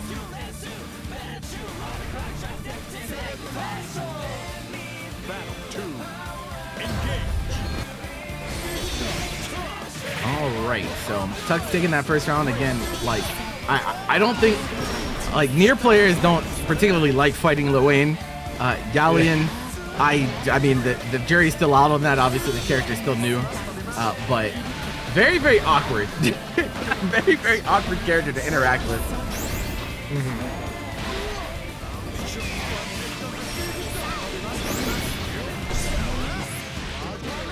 Piloting Galleon in its own right has some kind of awkwardness and subtleties to it.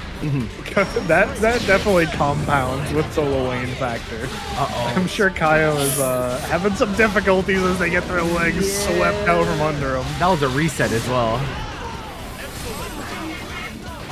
Nice break. That's a punish. We take the back throw. I don't like that in that situation. But we get the command grab. So in most situations against Lowain, I would be okay with people taking back throw. But in that case, even if you just got if you just got a raging strike combo, you would have died, right? So kind of giving yourself a little bit of extra work, but doesn't come back to bite Kaio just yet. Had the landing site for the meteor set up right behind Tux. Kind of a little bit of slam dunks there, but regardless, got the round, so can't fault them for it.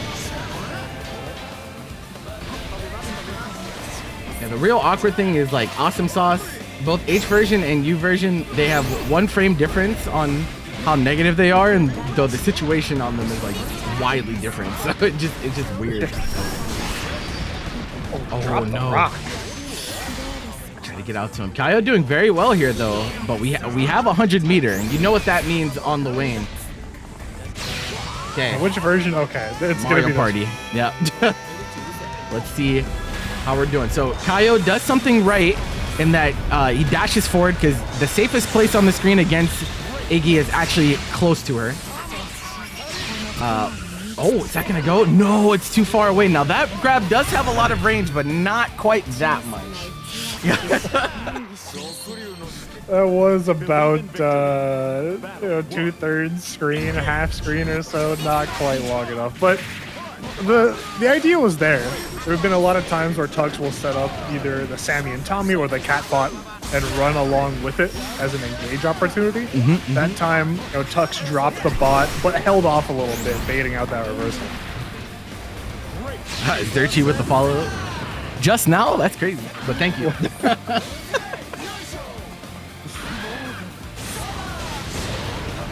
not going to be quite enough, but it's happening. Yeah, that's the classic Lowain mix. Striker throw with the missiles behind. Battle 2. Engage. The corner situation against Lowain can feel so hopeless sometimes. Like, bro, all these guys coming at me, the cat bot shooting missiles. What do I do, man? Safe job. Run for your life, brother. Also, this sunflower cosmetic is hilarious. I really like it.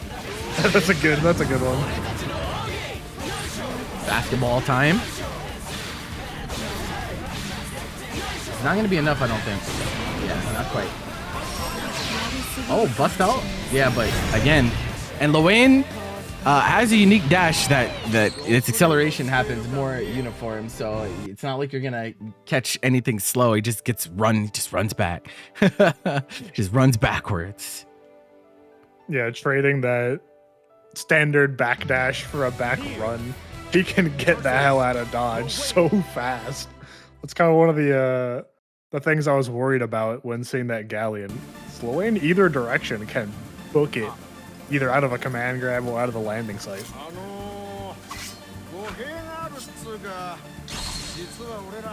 Go back to the Nier though for Kyle. This is the bread and butter that we expected to see. Believe in victory. Battle 1. Engage. Okay, so on the main, Eel Hat has been engaged. Will it be any easier? We will see, but one thing is for certain, Tux is not going to let up with this lead. No matter how long it's been, I know it's been the better part of a year, I still associate the Eel Hat with City. Yeah. From yeah. release.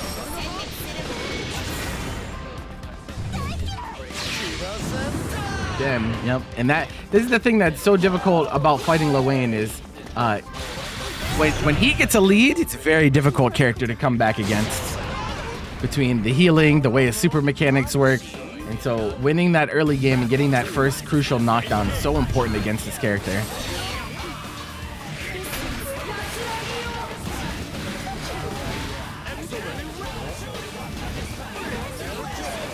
Oh, the string trap. I found that first hit, but the damage not super substantial. The leaps for Tux with a whole lot of work. Oh, frame trapped. Did we spend here? No. Oh, the next one. Lowain JU, very awkward move to block, especially if you're not familiar with it. Hitting him with the Yoshi legs. If I'm not mistaken, it changes your air momentum ever so slightly. So if you're one of those players that you're looking for the quick block the high, transition low, it messes with your timing. Yeah, it slows it down if I remember correctly. He falls slower whenever he does JU, so. Yeah. Oh, we tried to get something there, but Tux, bro, throw range in Granblue, bro. Throw range in this game, it's tough sometimes, bro. You try to shimmy, you get fucking magnet hand. Lowain's got 3 people worth of throw range, man. He's got 3 guys there to pass you along. We got the spaghetti. You take a hit, you're back to full HP immediately. Okay, now last time we saw Tux immediately challenge death after Ominous turn. This time he tried to and got misfortune. So that's like the base fundamental mind game of when Nier presses 214H on block. What is the follow-up afterwards? Bar heavy from Kaio been doing a very good job of stuffing out the punish. boys. Yep. Unsafe spacing on that 2U. We can kill here. The Link as well. Even more damage on the nuke from death. As if it wasn't devastating enough. Alright, this is a big one. The difference between 3-1 and 4-0 is quite significant. So Kaio needs to try to lock in and win this round, but easier said than done. Tux gets a counter hit on the delay. They don't make it to 100. The challenge with the bro! It's forbidden. Man.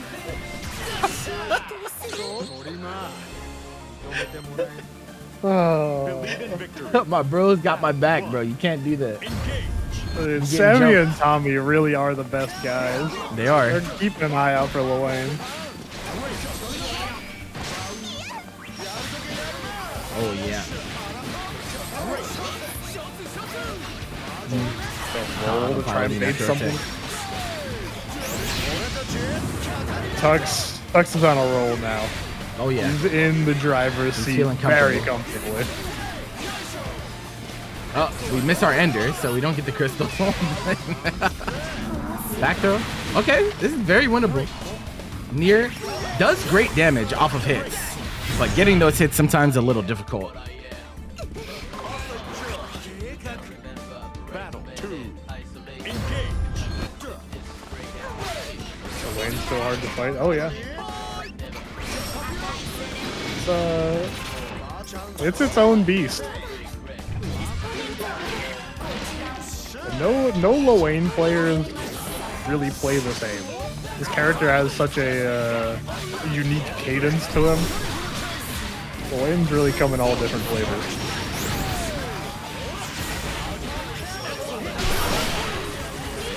Okay, after you misfortune, a reversal out. The first one we've seen this set, and immediately answered back by Tux. What are you grabbing, Tux? How did you reach her from there?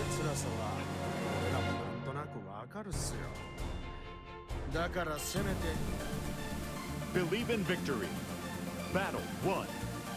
I know, right?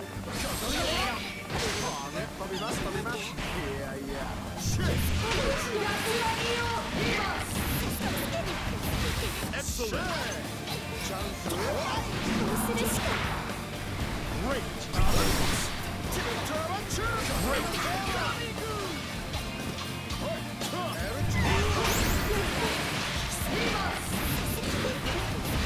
Excellent.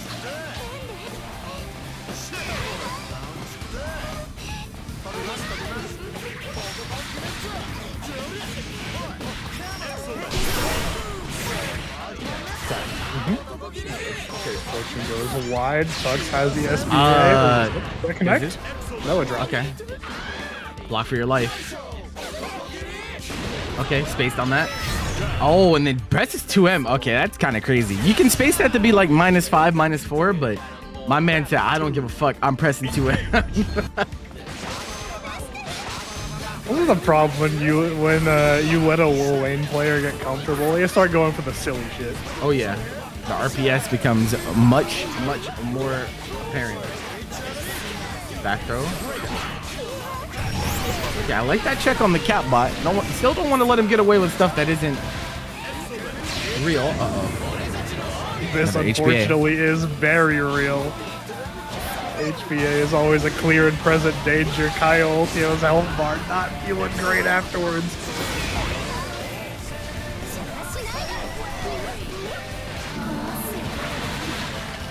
Toss him to the back. Oh, it's so sad. They do be like that, bro.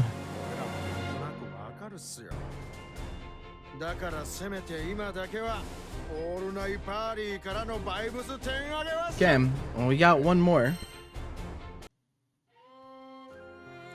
Yeah, I was gonna say, I think you should stick it out with Nier, but he might be feeling otherwise.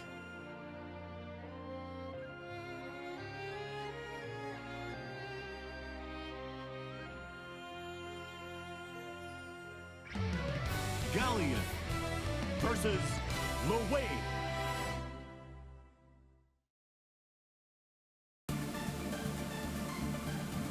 Believe in victory. Battle 1. Engage.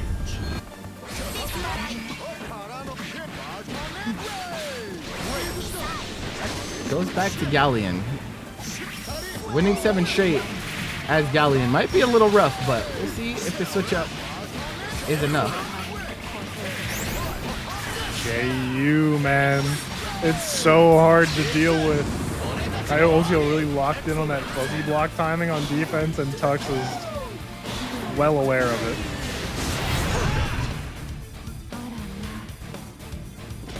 Yeah, Tux deciding to let his opponent fall from the wall bounce and go straight into HPA to set up like a meaty mix situation. Not something that a lot of Lowains do, but interesting. I love the nuances and the different references between Lowain players, since this character is so freeform in how you want to run his game plan. Oh, that's just it. Sweet. Into the you awesome sauce. Eating some corn to end it up. Tux. Ready. The bets are coming to a close. Versus Beatrix. And a more Galleon.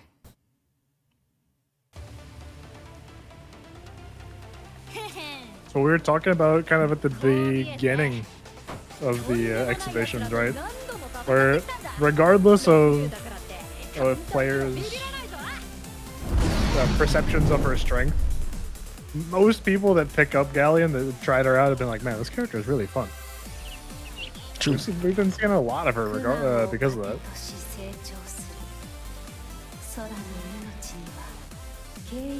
You gotta swap your numbers, Pin. Believe in victory. Battle 1. Engage. Oh, okay. What a start. Start with the 5U.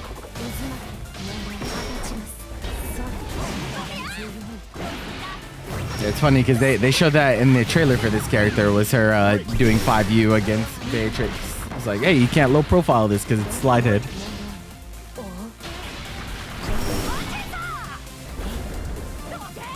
Why are Galleon's lines all delivered like this? Because the first word is one she actually says out loud, and the stuff in parentheses is her mind speaking to you.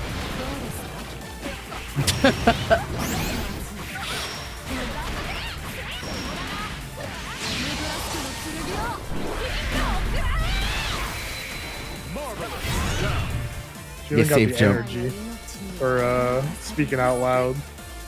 Forget it. Not wasting it. Yeah, I don't know what the deal is with that, but it is. Oh my God, don't mash, my friend. It's still Beatrix. Fun or not, you're not gonna have much fun if you get frame chopped by Beatrix. Oh, what a mash though. Okay. Oh, nice. The empty jump to make the 2H whiff. Kind of dropped the combo here, but 6M connecting, but repeat from Xseleon. brave counter, trying to keep her honest here. Oh, bro, you cannot whiff that move ever. It's 8 years of recovery, I swear. That's the second time we've seen Xseleon. Oh no! Oh no! Dude, It didn't get a It's so cancel. bad. It dropped and then pressed super afterwards, and it's not 0 frame post flash, so you can jump on reaction. That is tough. Oh no. That's a situation where I think you grab would have been perfect. Battle 1. He does a fair chunk of damage and is, I think it's 14 frames. It's really fast. Yeah, the problem with that situation was I think Xseleon tried to cancel into it to win the round, and it just ended up coming out as a buffer after the cancel window was over. So that's unfortunate.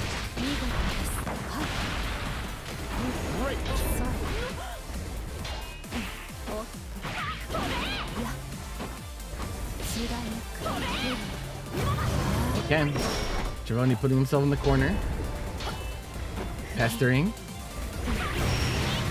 Eventually finds that 2M to get out of the corner. Okay, it's gonna go. Does that connect? Yeah, there we go. Yoinked out of the air. Slap her upside the head.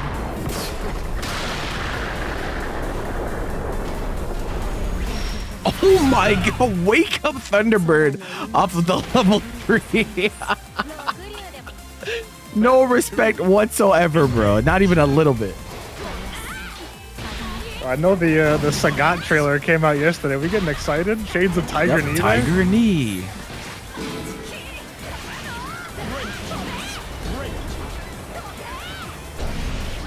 Let me check on how much did.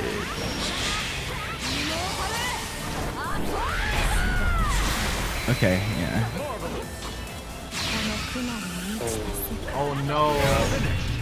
Yeah, again. That super is, it's fine as a reversal in some situations, but in others it's like not very usable. So you got to be very careful about committing to it. And we're immediately going back. Oh, okay. Can you imagine if either of Galleon's supers were 0 after flash? I mean, I could, but Believe in victory. Battle 1. Engage. The cheeky Diva, yeah. All right, so we go to the Ferry. This is not the character that we really, well, at least I don't know Xseleon for. I know Xseleon for Narmaya, so I don't know if this has been a switch as of recent, or if this is just, you know, it's going with your heart a little bit. I'm not sure.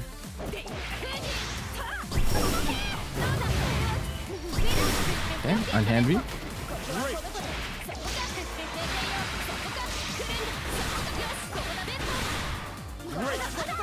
Already looks much more comfortable on the Ferry, though the routing is actually cohesive.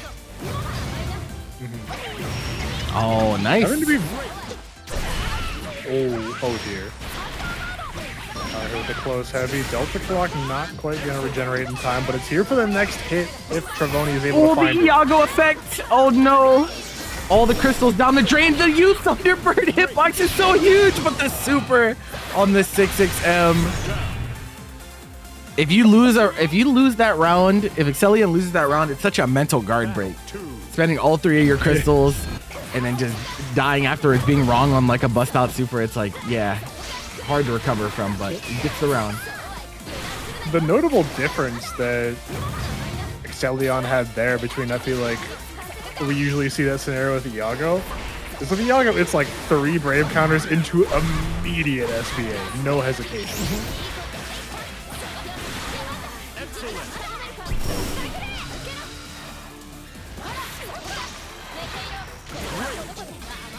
Beatrix, a known counter pick to Ferry, but that doesn't necessarily mean that every Beatrix is comfortable playing in the matchup, you know, so we'll have to see how it evolves, but Xseleon does get a game to start things off.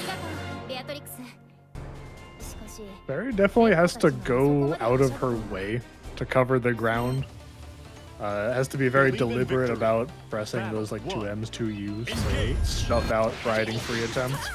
But Xseleon's been great at it, catching Trevoni a whole lot of time.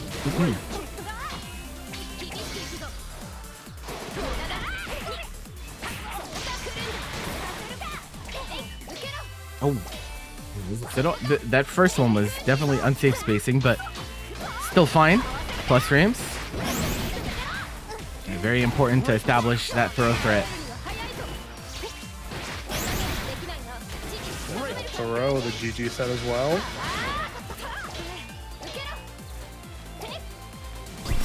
Nice. Hard knockdown on the fireball. Dash up, command grab.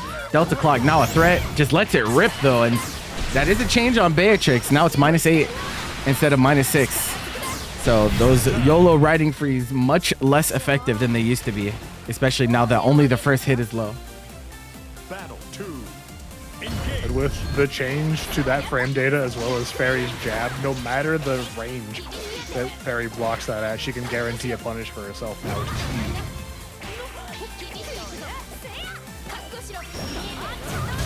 Oh, wow, the clash. And unfortunately, Xseleon pressed a U skill, so you lose the 50 and take the hit, and you get pushed to corner. This is not a great situation. Okay. At least Ferry can reverse that situation for herself a little bit with the dragon. The funniest thing is that like he got the back throw and then he went for a jump in, which was not real in that situation at all because Ferry's floaty jump. It was just like very awkward looking. Yep. Throw, GG surely following. Oh, okay, it doesn't combo. We can still get underneath. Yeah. All the way over there. No Nice safety. block. Oh, another brave counter. That's plus. Forced another brave counter. We need 50 on Trevoni's end. Delta clock's active. H riding for his death here. Oh, and that was a jump. Xseleon hit crouching, meaning that you're trying to hold up, expecting maybe command grab or something. Battle 3. What a comeback. Definitely got scrappy there in the final moments of that round. You do H counter poke?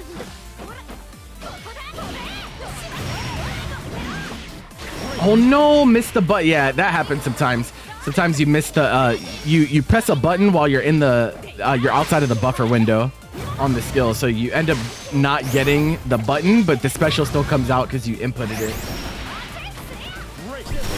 Okay. What are we gonna do now? 50 spent, and honestly, that I think one of the biggest things about playing this matchup as a rushdown character is accepting that even if you get DP'd in some of those situations, it's actually like kind of good for you, like because removing that meter from Ferry is very impactful. Absolutely. Means that Xseleon won't have a ball to apply that pressure here. Is that death? Need to hold it. Yep. Damn. Low HP, bro. Even with 2 crystals, that headbutt hurts. How much damage does that do? Believe in victory. What? Beatrix command grab? Yeah, let me check the numbers on that. It's like, I want to say it's like 2.5. I want to say.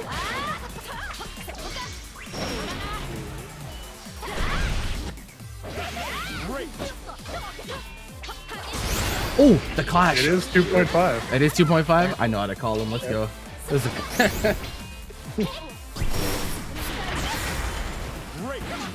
Oh, nice. Gets the cross up. Xseleon not blocking in time. That is a wall bounce too. You're dead on this. So one of the other things that did change with Beatrix is her mid-screen situation is much less scary thanks to Fireball actually launching. So she doesn't get like the super extended, like grounded, you know, Fireball into far L link anymore. But in essence, the character is still doing pretty much the same things. It's just like now she kind of has to choose between doing the damage or carrying the corner. I kind of equate it to kind of like Katalina. Like, you know, how she got the change with 5U, so now she can't corner carry you and nuke you all at once unless she's already at like mid-screen.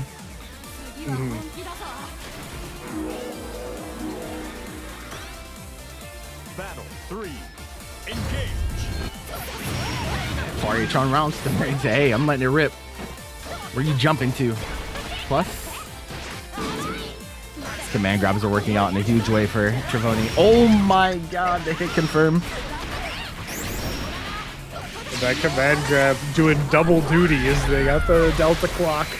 A little bit of extra credit on that combo and just a wow, and just immediate close H, and that wasn't counter hit either. So Xseleon either tried to jump or was maybe trying to input a skill and didn't get the input in time because that was not counter hit or anything, just got hit straight up. And now Xseleon goes back, and okay, now we're gonna see the character that I know Xseleon for, the Narmaya. Versus Beatrix. There we are. Yeah, this is what I was expecting to see going into it as well. First the Galleon, then the Ferry. Caught me a bit off guard. This matchup, one of the most common matchups in the Azure exhibitions, easily. Probably one of the most common matchups in the entire game due to the popularity of both of these characters. So I don't remember where Beatrix was on the chart. I think Narmaya being top 1 or 2 in usage and master above this patch. Yeah, this is People number are, 2 and 3 on popularity, game wide. Yeah. And that's only because Galleon is new. Like once it's a month or two down the line and Galleon usage dies down, I believe that this will again go back to being 1 and 2. People love these characters. SSBA, is this enough? I think you're dead. Yeah. 0 crystals, yeah. Oh, you are duped. Oh no! Wow, the pistol! And he thought he was dead! Oh my god! Trevoni, like, put down his controller or something. And so when the super ended, he wasn't moving. And he picks up late and tries the far H, and the super just comes out from Xseleon. Crazy. And the most insane part of that to me is it wasn't going to be a clean hit super. Xseleon killed on the very last slash of that SSBA. It was just enough damage without the clean hit or BP reduction. Why you say may have to withdraw? Yeah, that was pretty unfortunate. Oh, the mash. Getting lag spikes lately. Well, take the time to like restart your internet and stuff while you're not up, and then we can test once it's time.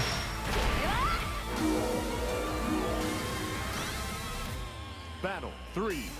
Engage.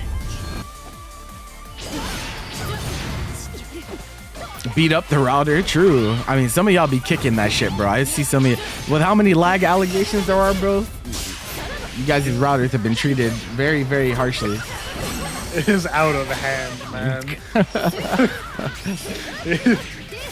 The Granblue players go to war at each other over these lag allegations. The funniest is when people's in-game names get changed to X person's router. That shit is hilarious. Okay, big opportunity for Trevoni. Gets a 6XL. Don't have Delta Clock, so he can't make it all the way there, but Xseleon in trouble. It gets blessed by the 2L, 5L, and you have 1 crystal, so there's no question of you living this. You are simply dead.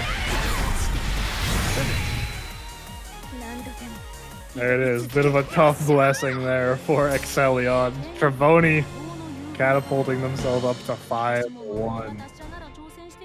This is a mountain to climb at this point.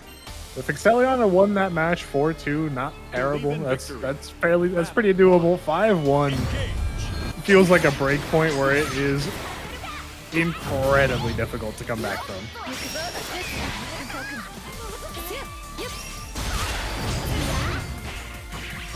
You got Xfinity. I mean, well, that doesn't tell me anything because, like, honestly, ISP is very heavily depending on where you're at. I would just try to do a hard reset if you can. Reset your internet connection, and then we can hope that it treats us well. But can't really do much outside of that. My condolences, though. I had Comcast when I lived down in the south. Not very good. Nice team. Yeah, I had Xfinity before I was here, and I didn't have any issues with them. That being said, I was just one person. I didn't have to share with anyone, anything like that. Now that I'm here, I have Fios. I haven't had any issues with them either, so I don't know. I'm getting lucky. I'm glad because I can't do my job if I don't have good internet. I feel like I'm the one person in the Northeast that has had Spectrum for years and had no Spectrum problems. is so... I hear horror stories about Spectrum. I do too. I've had no issues with it though. So I'm just like, all right, you know, it's fine. Hey, if you're not having any issues, you take that as a blessing, bro. Yeah, man. I'm siphoning all the good karma from everyone who's having problems with Spectrum, I guess. The only real issue I had with Xfinity when I had it was kind of the plight of American ISPs where they offer you gigabit connection, so like you could get 1,000 down, but they give you like 20 upload, and I'm a streamer, so upload means a lot. Like, and so I'm like, bro, where's my fucking upload speed at, bro? Yeah, for someone like me, you know, that's fine. I don't need upload speed. For a career streamer, that's what I'm saying. Like, what the fuck? Yeah. People don't understand like my file sizes. Like I local record it like really high quality. So a lot of like tournament VODs and stuff will be like somewhere around 100 gigs. You know how long that takes with 20 upload? You know how long that fucking takes? I used to have to click upload and it set my computer to not fall asleep and like just upload it while I slept because it just took so long. Victory. Battle 1. All right, don't worry, guys. This VOD will be out in about 3 days. It's how long the upload takes. Now that I have FiOS, like even on the 100 gig VODs, it only takes like 30 minutes, which is really nice. Thank you for the raid, Kopi. Appreciate you. 600 download, 20 upload. Yeah, it's because American ISPs like take advantage of people, and they know that like a lot of people in like older generations than ours don't know even what upload speed is. So they're just like, we don't have to give you any upload speed because you'll get swayed by the download numbers.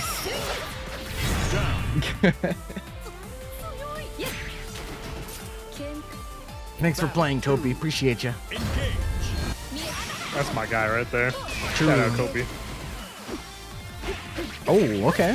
Nice little hezzy on the mash.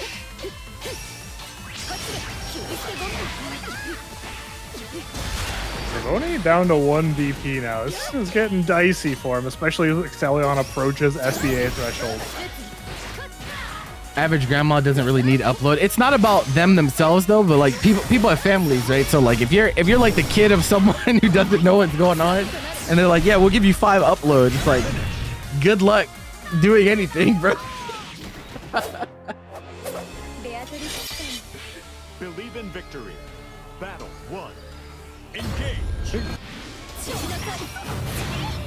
I did a connection test for a bracket earlier this week. What's mine looking like? Yeah, I got like I have 300 down, 20 up. Many such cases, bro. Yeah. I don't really need it, so I don't care that much, but like, damn.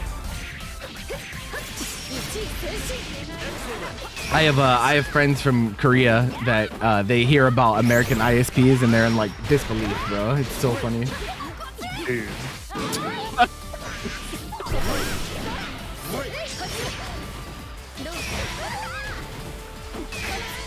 Okay, nice blocking that Brave counter. This is a really good round for Trevoni, but you have 1 crystal, so you can lose. That's -8.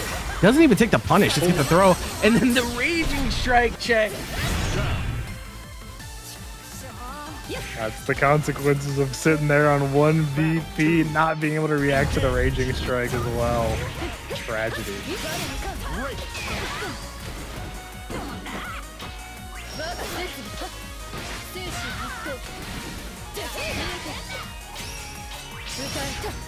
And again, down to 1 VP. Frame trap with the riding free follow-up, immediate use skill. Xseleon's not sitting down. I'm taking it quietly. 0 BP for Trevoni. A throw kills at this point.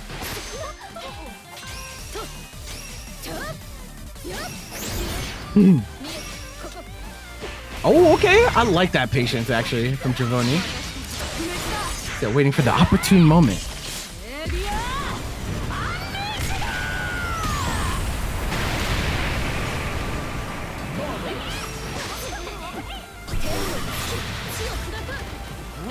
We're alive. He came back to quick kill. Oh, yeah. You see a lot of Narmayas go to that move whenever getting close to the chip scenario. So Xseleon managing to even it up much more on the Narmaya. I think this is 3 straight for him now. Believe in victory. Yeah, we were down 5-1 just a second ago.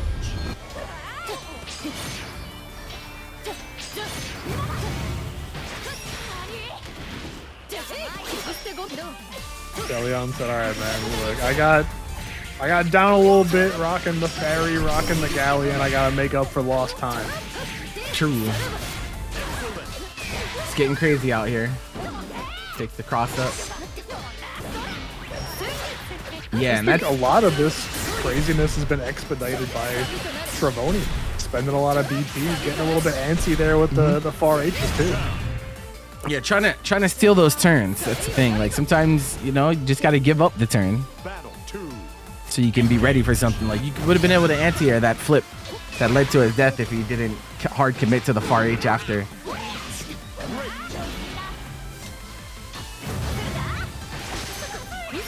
Oh, okay, nice check. It's not enough though. Oh, insert life point counting down sound. If that was pre-patch Beatrix without the launcher on H Fireball, that might have been dead. Oh, we went for the grab. All right, so the big thing about this is not only the damage, but Xseleon actually gets corner positioning on this. I think it pulls out a little bit, so you can actually steal the corner with a cross up even in that position, which is nice. Oh, nice little hezzy, the dash up, hesitation, close H right back at ya. And just like that, we're tied. 4 straight for Xseleon, then Narmaya heating up. All it really takes is that one explosive decision on defense for the round to flip.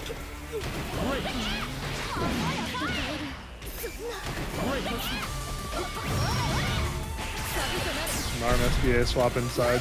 Oh yeah. Yeah. Oh, what the? That's a punish. Oh.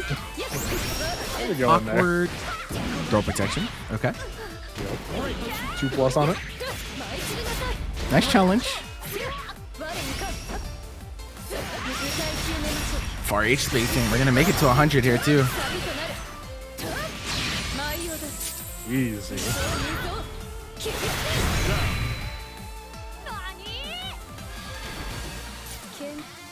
Battle 2. Engage.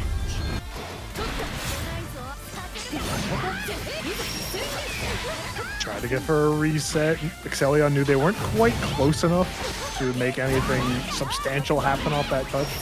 Whoa! Okay, that was cursed. Yep. That's a little bit different. Get the crescent moon, keep you nice and close. Trevoni down to 1 DP. Nice 2H. A little bit lazy on the pressure there from Xseleon. Double clash. This time baits it out.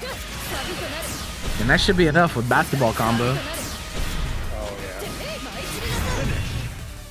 6 to 5 for Xseleon. That's 5 straight for the Narmaya. You're gonna make it 6. Yep, got to test the mental here. Trevoni was up big, now down.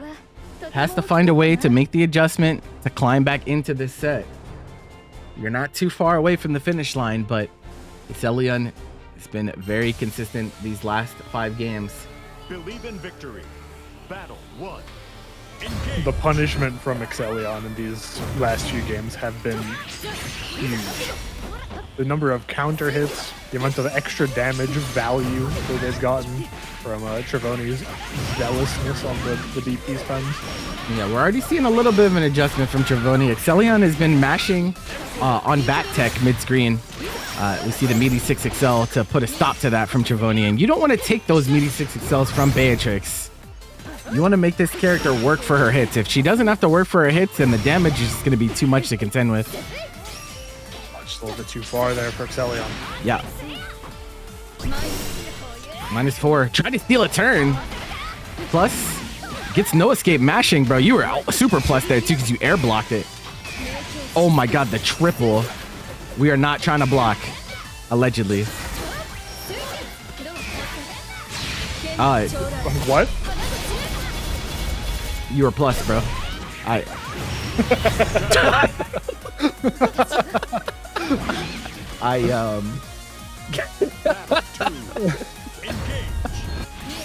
They thought it was old Brave counter.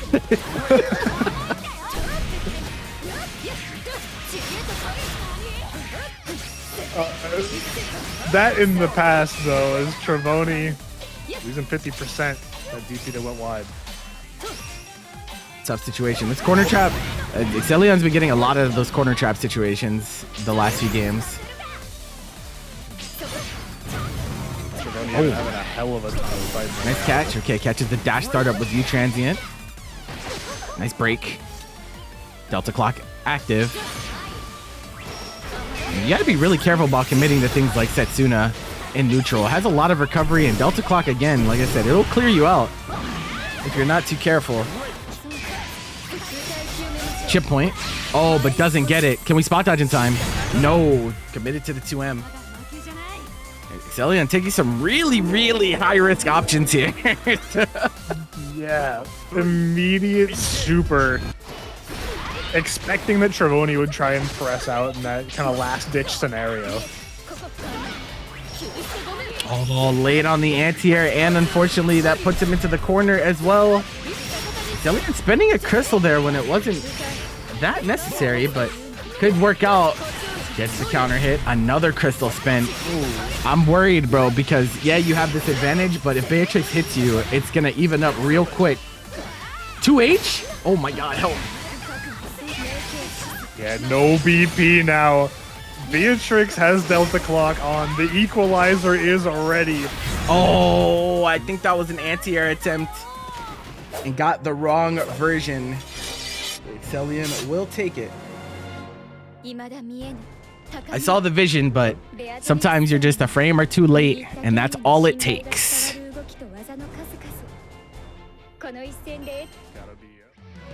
Versusia. Never came back. Beelzebub. Here we go. Pat Daddy rocking the Versusia RJD Pat chef Daddy. on the newly buffed Beelzebub.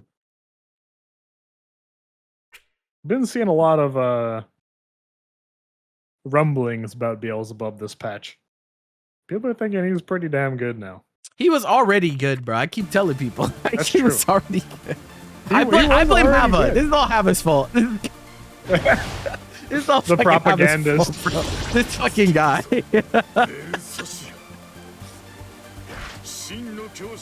I can only imagine being Kazenkai, right? Coming fresh off top 8 at Combo Breaker and seeing my character got buffed right after that. Gotta feel good.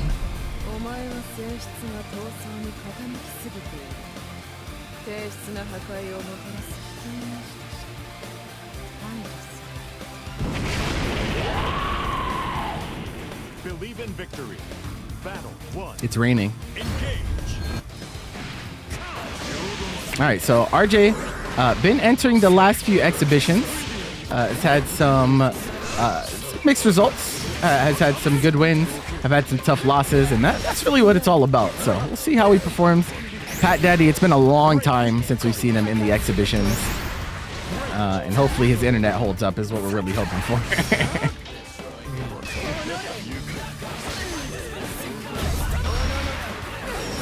Oh my god!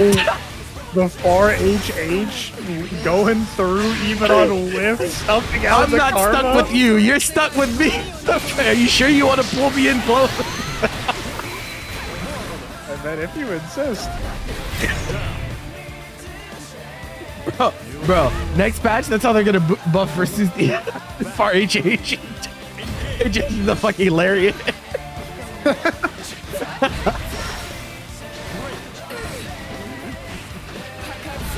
Nice challenge.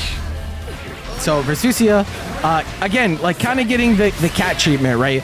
Where she can still do great damage if she's in corner, and she can still corner carry very well. She just mostly can't do both at once due to the change on 5UU now launching instead of keeping them grounded.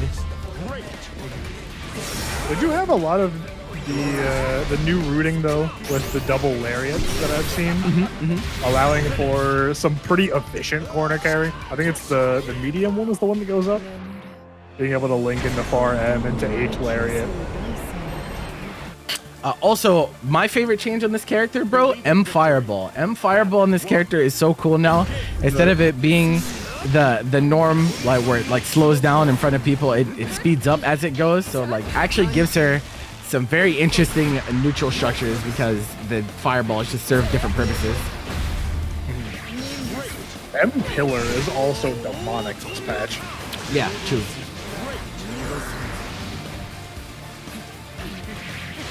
Okay, nice reaction.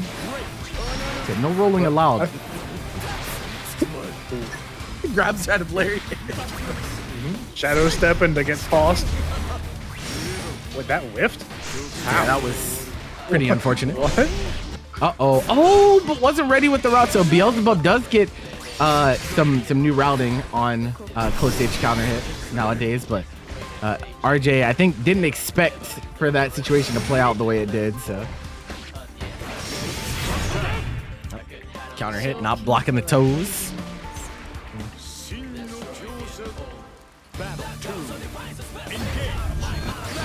New rooting is way cooler.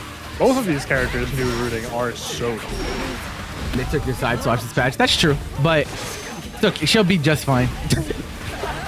I mean, honestly, most people I've seen, I think at first, I think people were more willing to say like, oh, this character is so nerfed, like no one's gonna pick her anymore. But I think people have come around and realized that, yeah, no, this is still a very relevant character in current day. Very, very, very good. Yep. Power hit, close, heavy. Keep it simple. Yep, just dead. Shine.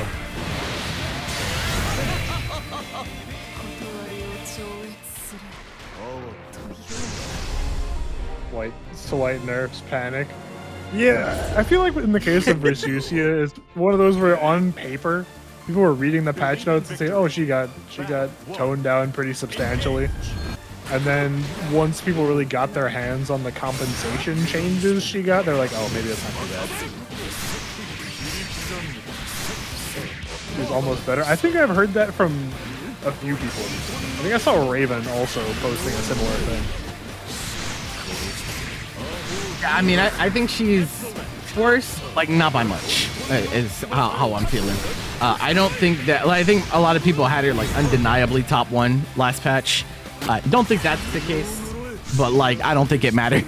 I don't think it matters at all. The numbers never matter, bro. Who cares about top 5, top 7, top 10? Can the character win tournaments solo? I think she can. Yeah.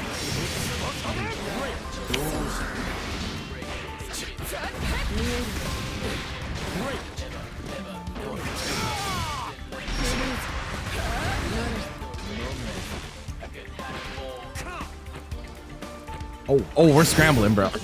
We're pressing our big ass M buttons, bro. Okay, DP. Oh my, again, the karma momentum.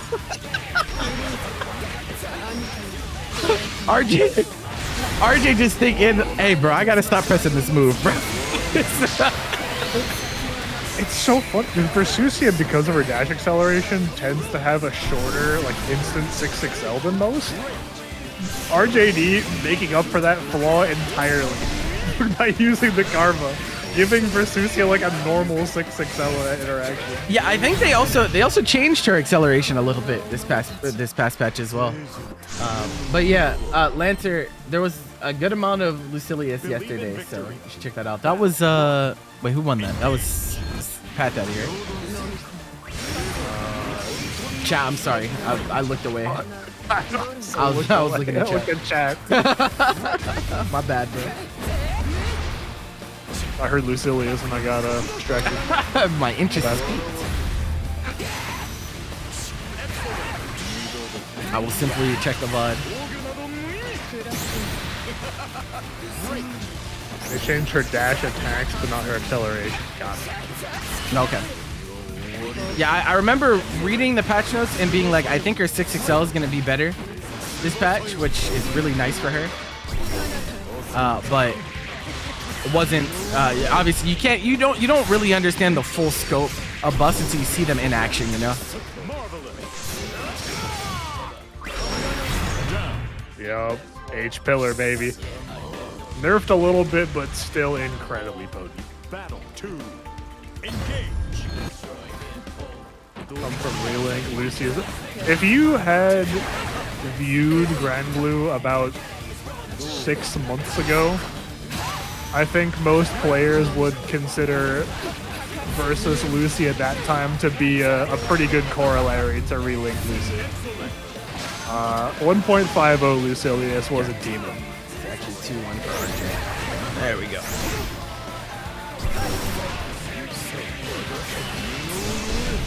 Still a good character. Too slow, Patrick.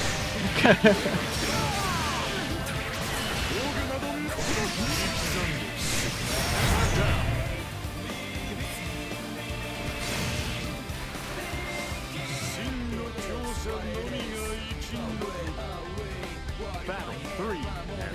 That change that they made way back when for Beelzebub, making Unisonic share a cooldown Oh, with DP the instead of anti-air just karma this time. Okay. Yeah, that change meant a lot for this character because his routing is so much better than it used to be once they swapped the cooldowns around. It's way better. Having to choose between Dive Kick and the Chaos Caliber was a pretty tough choice to make. RJ, going up 3-1. Believe in victory. Battle 1. Engage. Great. How do you feel about the SF parry changes? People are glossing over them, but they largely change defense. New parry is pretty significant. Yeah, no, it's huge in that game. Like, massive. But people were saying the changes outside of that were not all that big, but still think the game will play different because the way perfect parry is changed. I think large scale balance changes on top of that sounds like it might be a bit much. Yeah, a lot of people asked, like, it's crazy because, like, I feel like as time goes on, fighting game players and fans are, like, expecting, like, super massive, like, insane patches. When in reality, especially, like, if a game is in a solid spot, like, you don't want to change too much because then it just, it's like starting from scratch in a way, right? It's better to use what you have as a base and build off of it. I mean, you guys saw what happened with Tekken, right? Like, yeah. 1,000+ changes. It's hard to balance. It's hard to, yeah. And so many times you have to go back and correct. So I feel like people should be more comfortable with patches maybe being a little bit smaller. But it is what it is. I think this game, people are like, yo, this patch only changed like 7 characters? What's going on? I don't know. The game was pretty good before this patch. Yeah. This patch is just as good. M Fireball is so good, bro. This M Fireball is so good. It's like it's such a cool tool. I was like considering learning her for it. Really like this move. That doesn't get there in time, I don't think. Oh, it does. Okay. Oh, wow. I was actually surprised because like the spear takes some time to travel too, so I wasn't sure.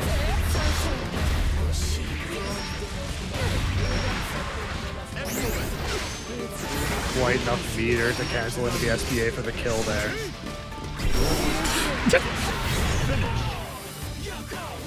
What are you grabbing, bro? You can't grab that. That's fire. That's a tornado, dog. Oh my god. Believe in victory. Battle 1. Engage. Chat, bro. Oh my god. That shit is so funny. How many times this set so far has RJD gone for a karma and just eaten something to the face off the bullet? Yeah, it's actually crazy. Like how many like weird karma interactions we've seen.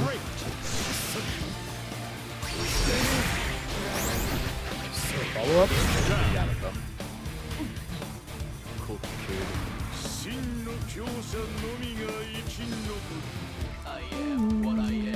Battle 2. Engage. Karma this once more. Yeah, there it is again. Oh, okay. Got the crouching hit, but wasn't ready to hit confirm.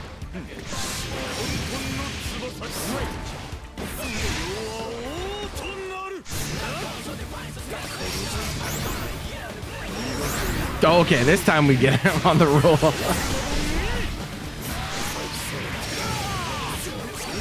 Oh, drop. It takes it back, though. That could have been much worse for him, to be honest. Oof. You know, DP. Don't be scared. Oh, went for the sweep, but he's already taken to the skies. You pillar? Was that on purpose? But then walks under and his character turns around. And he doesn't get it, but Raging Strike, Raging Chain, this should be enough. That was insane. Scramble at the end of that round. Brother. Bro, I can't believe he pressed U pillar there. That was nuts.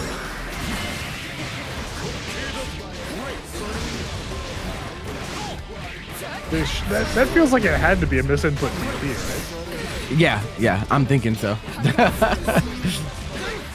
Uh-oh. Oh, we drop it though. Empty jump throw, no escape. Could have been a forbidden BC if he went for the spot dodge setup, but didn't.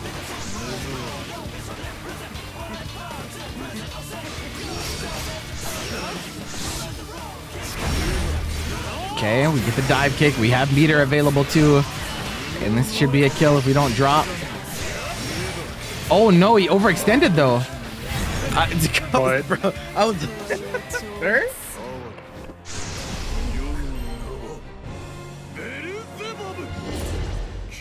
That felt like I took the hand off the controller moment.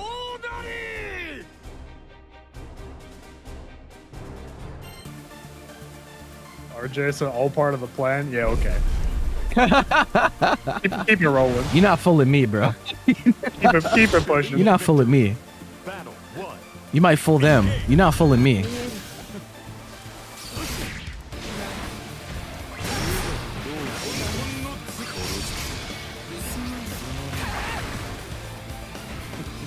Wow. Okay, we don't want to hold the plus frames. No escape.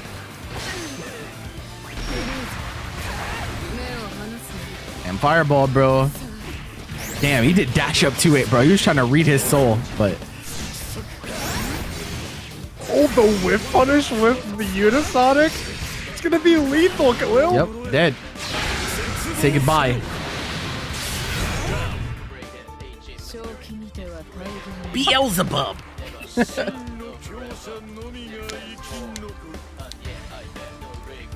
What type of conditioner do you think Beelzebub is? Bro, his shampoo bottle has to be huge, bro. Like, what the fuck? He's going through like a bottle a day. Right. His hair is like down to his thighs. Dude.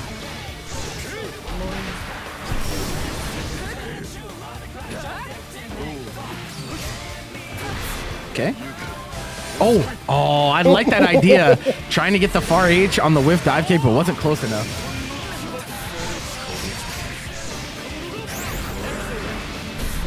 Ah, the little reset, yeah.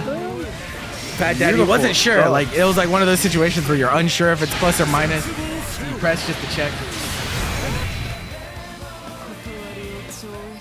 Unfortunately, testing the waters in a do or die scenario. Mm-hmm. So RJD getting game 5. 1.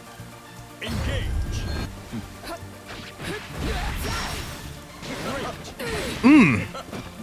That overhead is so ignorant looking.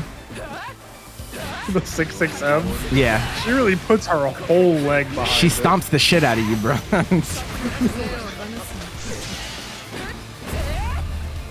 Oh, tried to finesse, but all right. DP coming out. Fat Daddy in a great position here. M fireball. Almost got the confirm off of it. I think far M might have worked there. Ooh, one for the raging strike.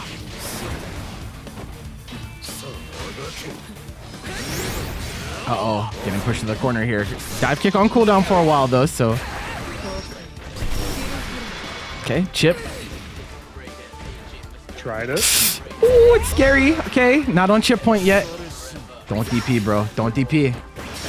Nimbus goes wide. RJ still hanging on. Runs into the U black lines. What is going on with momentum this set? What is happening? It's you have the two opposite ends of the spectrum. A character with the weirdest like momentum in the game, and then one who is able to change their and your acceleration on a dime. So funny, man. Oh, I thought he was gonna let the far HH rock again. Didn't this time. Oh, that whiff. Punish? No. Oh, doesn't press a button. I think if he pressed the button, he might have been able to knock him out of the dive kick that time, but hesitated. All right, RJ looking to extend to 6-2 here. Fat Daddy still hanging in there quite well. Just gotta make some changes to those key decisions in these tense moments. Big 2H comes out.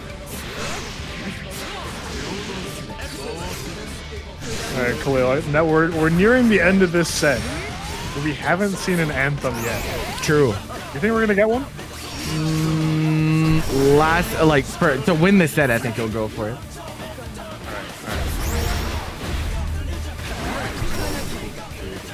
Oh, yeah, you actually got a little bit fortunate there. If you're a little closer, you get hit for spot dodging there.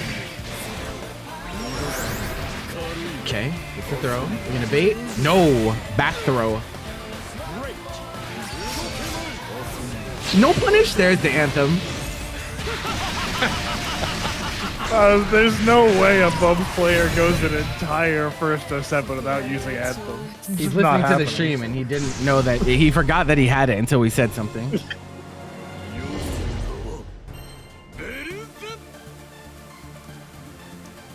Believe in victory. Battle 1. Engage. Oh my god, sit down.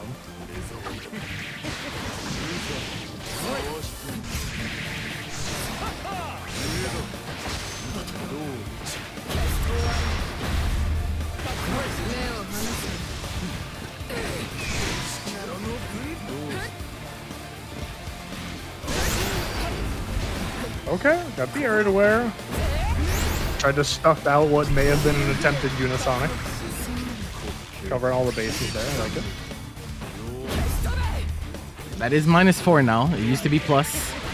Now it's not, so you can challenge after that, but still awkward range in a lot of cases. I think both crystals, you better be confident this is gonna kill. Oh, lives! And you have 0 crystals, you can just die. Dash up DP. He bets it all. That was so risky. Pat Daddy wasn't on chip out point. Yeah, a block there is death as well. Clash. Back throw, okay. Yeah. The frustration back throw. This is a bro. Fuck this guy. I don't know why you did that. the Nimbus jump. Follow up. Oh my god. 2-8. Okay.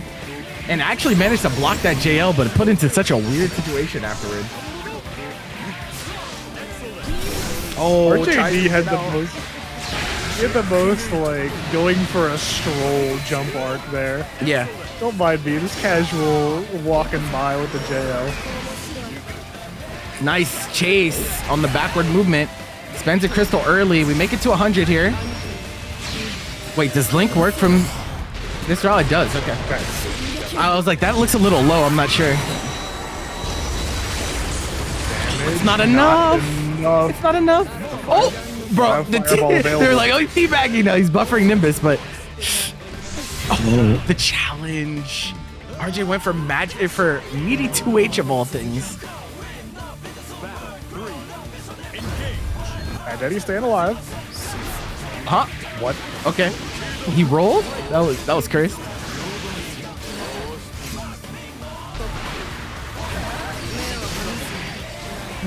Black Fly is going all the way through. Nice. Far H. Saves him. Able to push himself out of the corner a little bit. Nice. Yep. Gets the cooldown as well.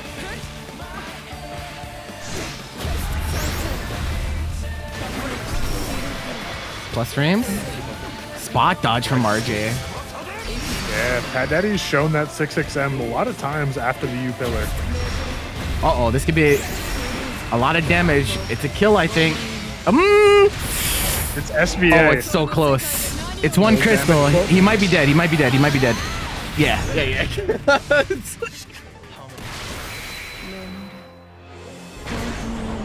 had no damage left to spare. The final hit of that SBA doing it. Hanging in there. Pat Daddy trying to fight his way back into the set. Battle 1. Engage.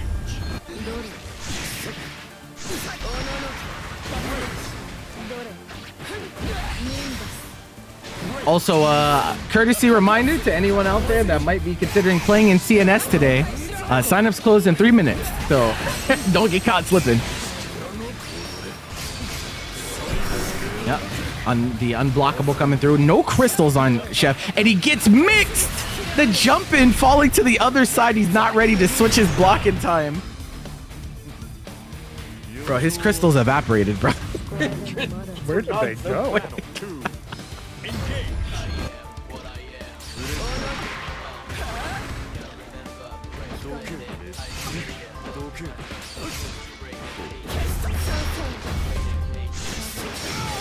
Okay.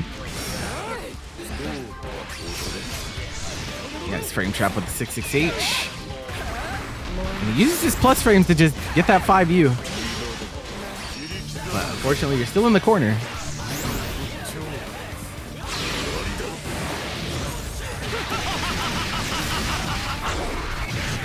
Anthem number 2. Anthem. But kill. Dodge, that was dangerous from Bad Daddy. All right, again, RJ, set point. Battle 3. Engage.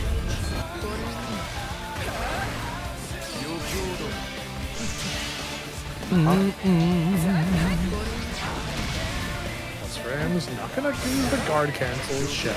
He's gonna be content holding on to it. Oh, getting a counter hit. Pat Daddy trying to mash on wake up. Getting in a little bit of trouble here. You got to be very mindful as you don't have any lives left, and Anthem is on the table once more. This amount of health, I think an Anthem Oh, doesn't would block kill his certainly. legs. Yeah, the low on the Chaos Caliber. Pat Daddy standing up and getting hit, and that will be it. RJ will take the set.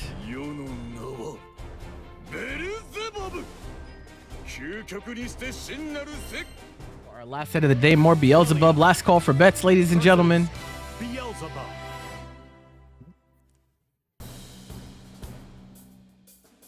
Lanny got the command grab icon on their player card. Just so you know what you're in store for. That's what's up. Or what's in store for you. Pull up with the oi.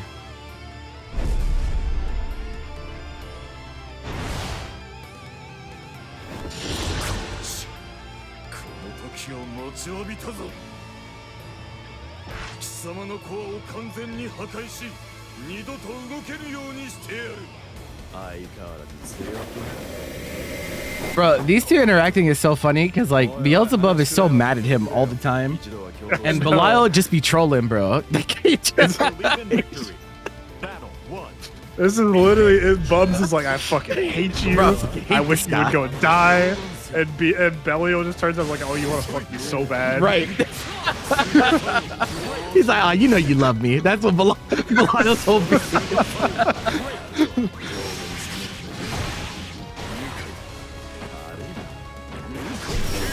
Okay. Establishing that you can man grab that early. And definitely love seeing it. So interesting thing about this matchup is that Beelzebubs have never liked fighting Belial. I don't know how they feel about it now, but you know, it's interesting. Belial been a big point of conversation for a lot of the stronger players in the game. Aaron DeMatt going on record to say he believes that this character is top 3 again due to the changes of the other characters. Me personally, I don't know if I'm sold on that yet, but he's always been good. So like, it's not like after the nerfs he was like unplayable or anything like that. After the 2.0 changes, he fell down pretty severely in people's estimations. And then this patch, I see a couple of tier lists come out and they have him top 1 again. I'm like, what? What happened? I don't. Yeah, it's very interesting. It's very interesting. Really not a like, despite I feel like despite people and their thoughts about the character, surprisingly, it's not the most common character. Not anymore. He was much more common back before, but now you don't really see him that often.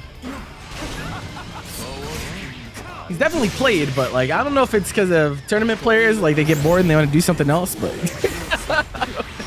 I don't know. You're gonna die here though if we don't drop. Nice, easy. He even calls him Bub's son whenever he supers him. I feel like that rarity that we see from Belial, it's like most people that play like the Shoto-esque characters stick to like Beatrix, Katalina, Djeeta, unless they really like either Belial or Gran. Yeah, and I'm sure Belial lost some of his player base to like Sandalphon and stuff like that too. So Yeah, him as well. It's like that. It's that weird effect. Fighting game players, when a character gets nerfed, a lot of people will drop them even if they're not even that much worse than they used to be. It'd be like that.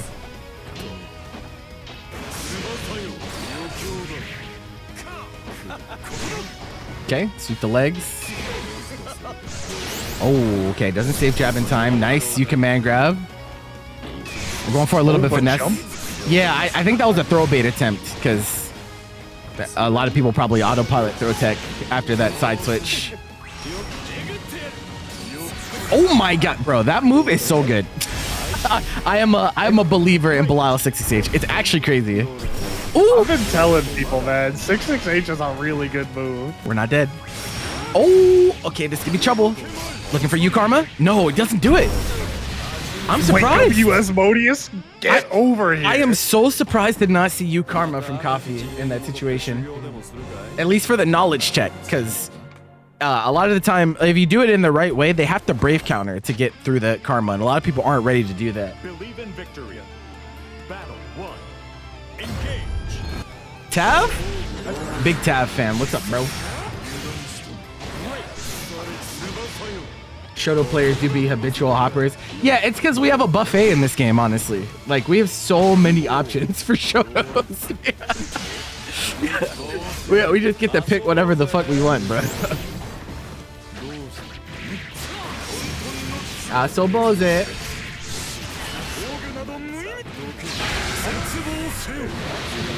super. Oh. Not a scratch on him. Battle 2. Engage. Yeah, this one might go the distance. I'm liking what I'm seeing from both players so far.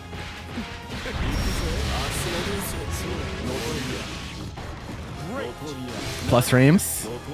Oh my god, please. And Beelzebub is really good 2H for that too. Like he doesn't have an issue with like his 2H hitbox being iffy. Oh, that's the curse, bro. You tried to do far H, but you were holding forward on the fireball, so you end up getting DP. It'd be like that.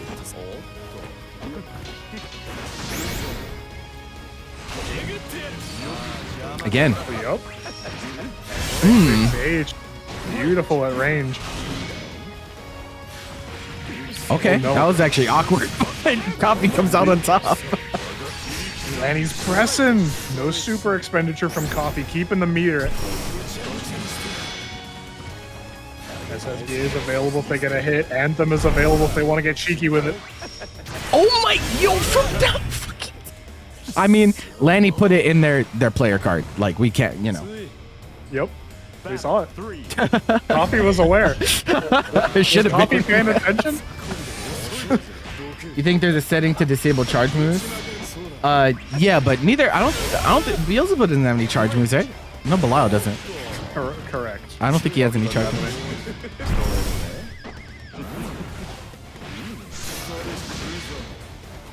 Who? The few link characters that do are Charlotta, Anre, Vasaraga, and Yuel. No, Seox has a charge move too. Oh, yeah. Empty hand is a charge move. For replay Oh my review, God. do you submit a form? Yeah, if you're getting bot analysis, exclamation point analysis in chat and drop it there. All right, Lanny.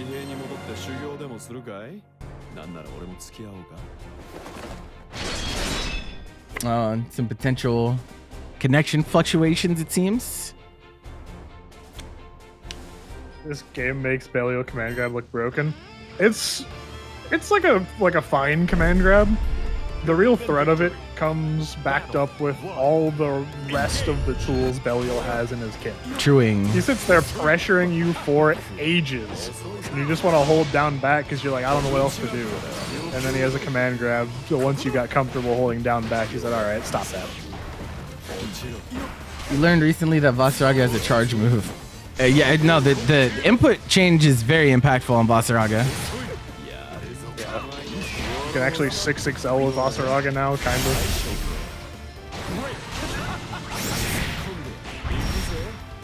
Oh! Didn't get the clean hit on HS Modius, but still working out for Lanny. Let me get home. And this MDP, bro. Kill him, Coffee. Oh, wait. Was that misinput fireball turned into DP and beats BC because of it, bro? Don't tell me. Honestly, I don't know. I don't know. That's not the first time that Lanny has DP'd in Coffee's face, seemingly on purpose. I wouldn't be surprised if that was just a DP. Lanny thinking, I have plenty of health to give, I'll go for it. Okay, nice. Coffee. I'm gonna try to be a little preemptive. It's fine. Not close enough to get anything meaningful. Nice, I like that. Say, hey, you're air stalling. I'm just gonna 5U myself out of the corner.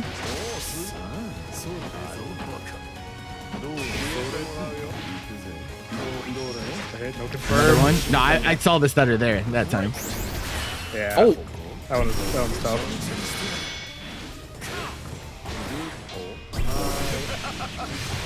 maybe it's hardware because they kind of freaked out on that UDP too.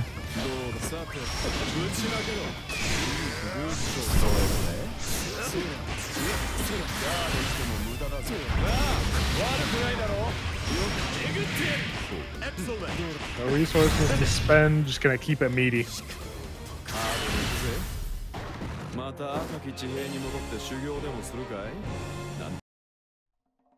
Coffee back to character select. Yeah, let me see if they're saying anything.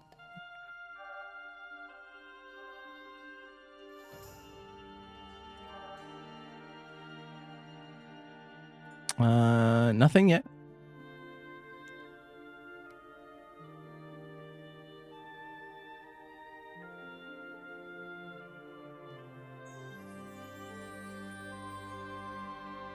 Okay. Yeah, I don't mind this. Like, you know, you're trying to learn a new character, especially if the connection's not the best. And so he's like, hey, if I'm gonna go through this, I'm gonna at least pick the shit that I know, so I'm not hesitating. So we go to the Narmaya, the main. And we'll see if this aids him better. Now, he has played this matchup plenty of times, but don't know how he's been focusing his attention. Whether it's been mostly Beelzebub nowadays, if it's been mostly Narmaya and then sprinkle some Beelzebub, I'm not sure.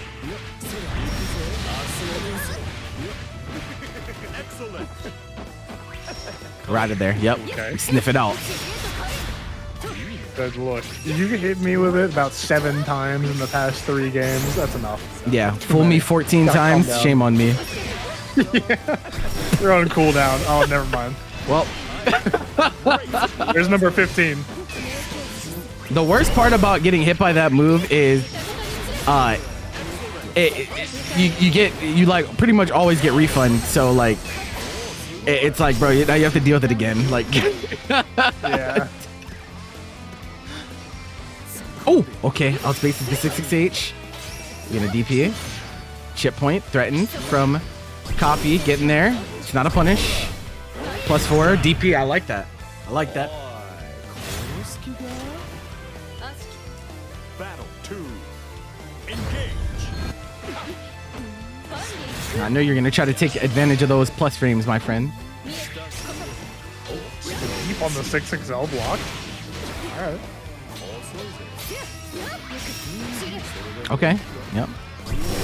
And we DP. Yeah, Lanny not trying to hold anything. He's knocked out. The defense incredibly active. I like that empty jump 2M, dude. Yeah, that was actually cool that comboed like that. Coffee has been loving the walk back to try and get away from Belial at all costs. 2M putting a stop to it. Man has the fear of throw stricken into his heart. I want this command grab is coming for me. The medium DP remains unanswered. Yeah, in that situation, it's weird because that move does actually have invul on the stall part. So if you try to air it, sometimes it'll just go through. It doesn't. It's not chip. It doesn't chip. Oh, he got hit by Ranger Shake. He's dead. No. Oh no, Lanny. Wow. I think Lanny thought that 5U chips and it doesn't. Is this the U parry chip? Like the ultimate command That's a grab good question. I would assume that one does, but I actually don't know. I wonder if there's info on that. I'm not 100%. I don't think I've ever seen a scenario where that would matter, but Yeah. in that case, it may have.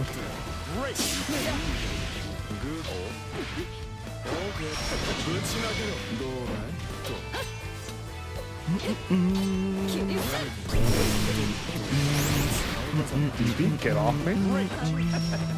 Notably, Lanny's been spending the 50 on UDP quite a lot. Yeah. Not willing to give Coffee any of the extra counter hit punishes. True.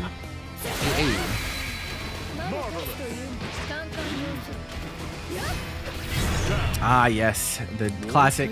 I honestly felt like Coffee might have done that a little slow, but Lanny probably also reacting slow in that case.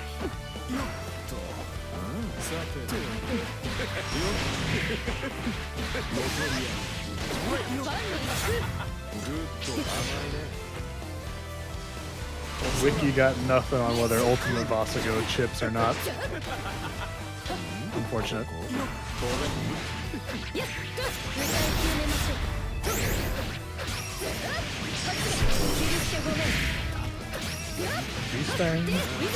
Classic. Ooh, Coffee trying to reset there. Catching Lanny pressing. Narmaya has been an excellent swap, but the team gets missed. He's still in it.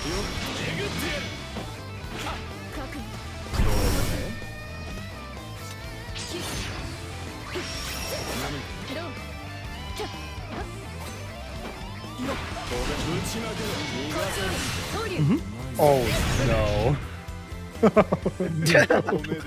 If I speak.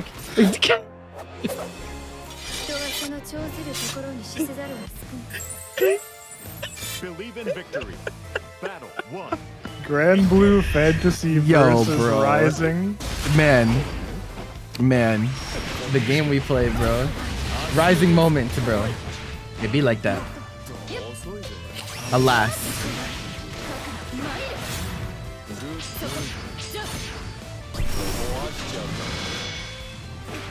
Oh, God, man. Hit him crouching. No hit confirm. Nice anti-air. Okay. Lanny playing like more traditional with the DP. C jump, press DP. Don't want to deal with this jump in nonsense. Don't want to deal with 2H not coming out in time or this or that. Yeah, or getting baited by. Oh, that was mad far that time. Holy. 60H was wide. Coffee's like, I'm just gonna wait. And Lanny's like, no, you're not.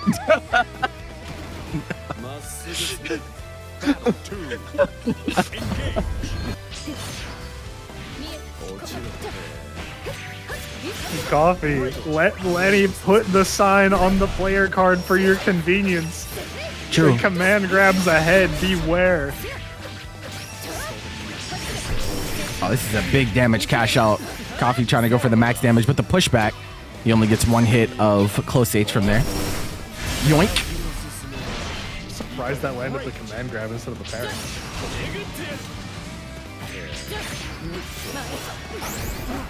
Oh, not close enough to get meaningful combo. Didn't even have to DP. That might have been plus from there. The 66H can be plus. It's space. It can be up to like +4.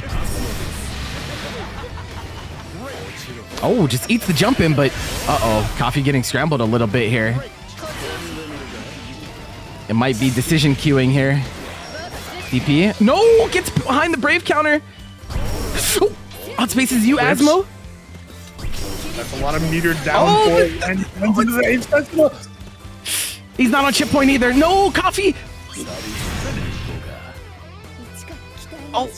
Oh. Jesus. Jesus Christ, bro. Battle 1. Engage. Chat. In the biz, we used to call that a whack dash. Unfortunate there for Coffee. They don't know about the whack dash, bro. A lot of people watching out there, y'all are new. Plus, yeah, can't press on that. you better DP or just hold that. Battle 2. Engage.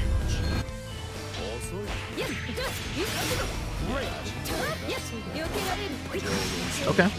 He said, "Don't mind if I do." I will simply DP. If there's Dang, one nice. like phrase that I could use to describe Lanny's playstyle, I'm just gonna do it. Yes. Just gonna go for it. Yep. Definitely a Doesn't matter very, what it very is. send it style player. Yeah, it's like we're gonna choose an option. We'll worry about the consequences later. And the consequences are not coming a shocking amount of the time. Lanny is That's getting true. away with a lot. Default, what's up, bro? Yoink. That move is so good, man. The reel back, the travel distance, the damage, the knockdown, everything about that move is just, and the chip on top of it. One of the better use skills in the game. Oh, wow. So, okay. So in that situation, and that was a reset as well. Sheesh.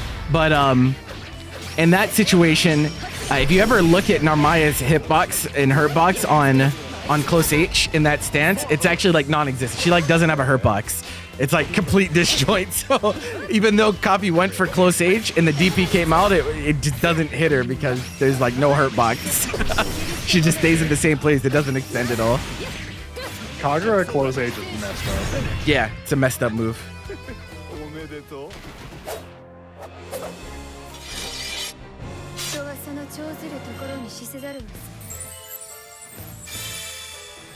Believe in victory. Narm players in there, that wasn't intended to be a reset. Yeah, I don't think There's so. no but way. It'd be like that sometimes.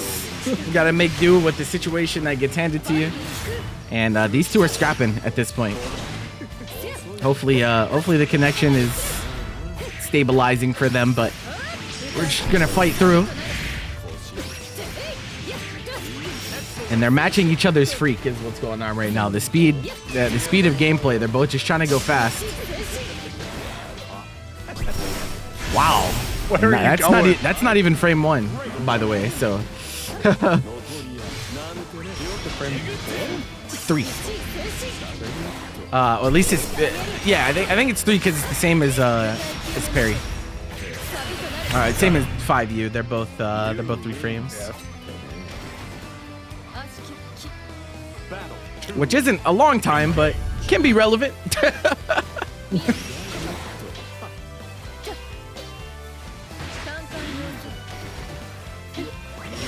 Okay. Oh, catching coffee on that habit. Likes the back tech mash on those mid-screen situations. Got to be careful. But he finds a jump in, and we have corner positioning. Are we going to spend to get a crystal? No, we'll just take That refund. the efficient route. Yep. Strike or Keep the throw, meter asshole. for Uh-huh. I would throw him again. Not able to work. Okay, there's SSBA. That's a couple of DP off of coffee. The first kick that Belial puts out, chumps. Yeah. It has so much. Like, I love the feeling of the first kick on that move. It like the screen shake. It just feels Yep. like mad impactful. It's like, god damn, bro. He kicked the shit out of you. I know. Certain moves in this game feel like you just got hit by them as the player, that being one of them. Right. All right, Coffee ties it up. 4-4 off the switch to Narm. Got us a nice little 1st to 3 here to see who wins our last set of the week. And both players are trying to adjust to the other. But, you know, sometimes the scrambling be happening. Yoink. You're in parry stance. Okay. Yeah, can't get through that one.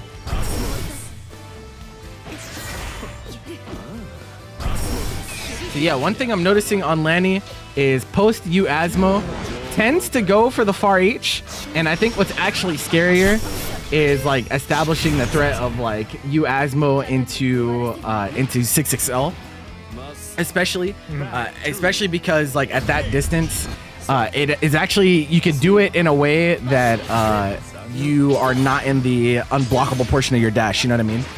Like you can't block during your initial dash, but you can like throw 6XL in a way that's like, you don't want to press on plus frames, but if you try to like late tech or something like that, you get fucked. And if you try to DP, it's like actually a guess. Like, as opposed to far H, where if you press it, it's like if they DP, they just hit you. There's not really anything you can do.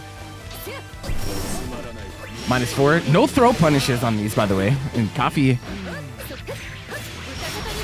in a little bit of getting scrambled a little bit by the parry situation. They did make them consistently punishable now if you do happen to block them. But if you're even a frame late, it can get ugly. Oi. Like at one point, I think they had like character height specific. Yeah, it was before they changed it. Yeah. It was like tall characters could stand up and make it more minus. But the shorter characters is like there was no punishing that move pretty much. And Narm happens to be one of those shorter characters. All right, this time we're in Genji stance. We can just DP it out. Yeah, we don't have to worry about getting grabbed. Battle 3. Engage.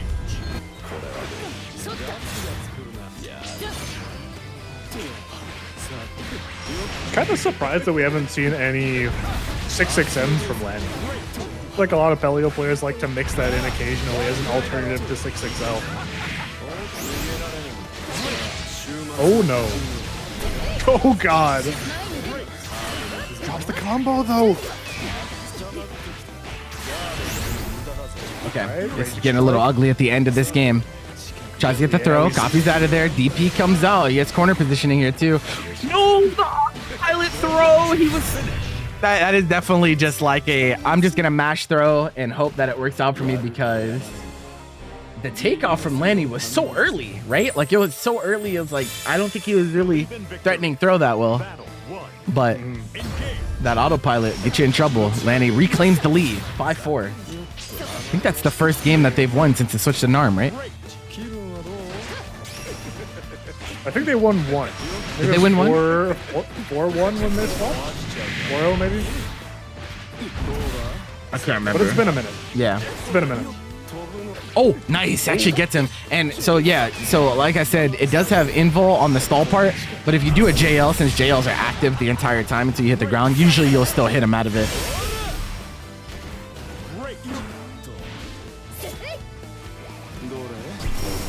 Yuvasa go back that out of. Takes a throw? Only a throw?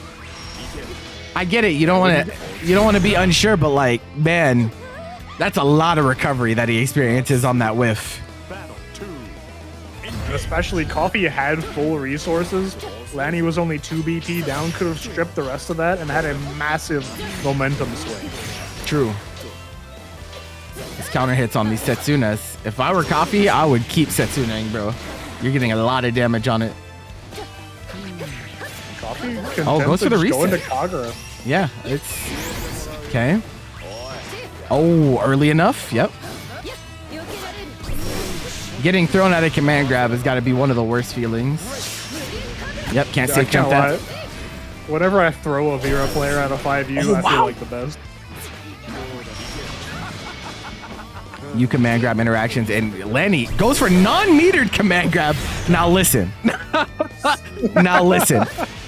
You know, H and U, pretty solid moves. L and M, don't press those, bro. Don't press those. I genuinely don't think I've seen light or medium Vasago before. I don't know the reason why, but I'm sure there's a good one. Well, let me put it this way. Let's go. M Vasago. You want to take a guess on how slow it is? What, H is like 25 maybe? H is 27 at fastest. 27? Okay. M's got to be like 35? M is 46. Oh my god!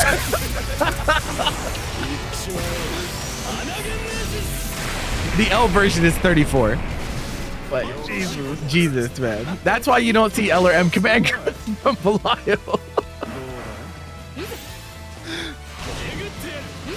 But somehow Vera players still be pressing 5U, so like... Yeah, I mean, well, I think it makes more sense for her because... Oh, that's tough. The Raging Strike check. I think it makes more sense for her, one, because they made 5U identical to her dash animation. Yeah. And then also, obviously, it enables your win condition, right? Like, if you get a 5U for Vera, it's, like, so good for you. If you got a medium Bosco, you're just like, hey. Yeah, it's bro. It's not. It's 2.5K, bro. Like.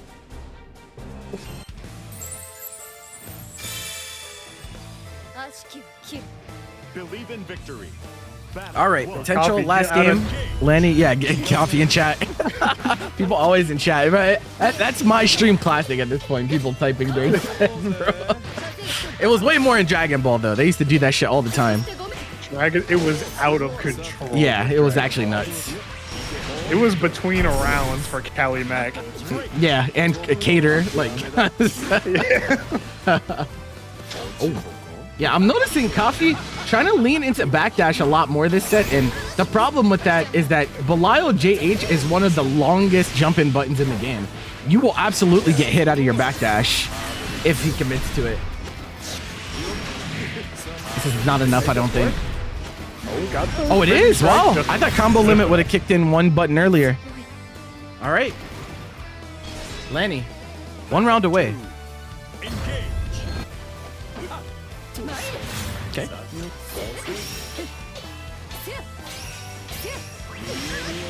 Another DP. These DPs, such high percentage for Lanny this set. It really is astonishing.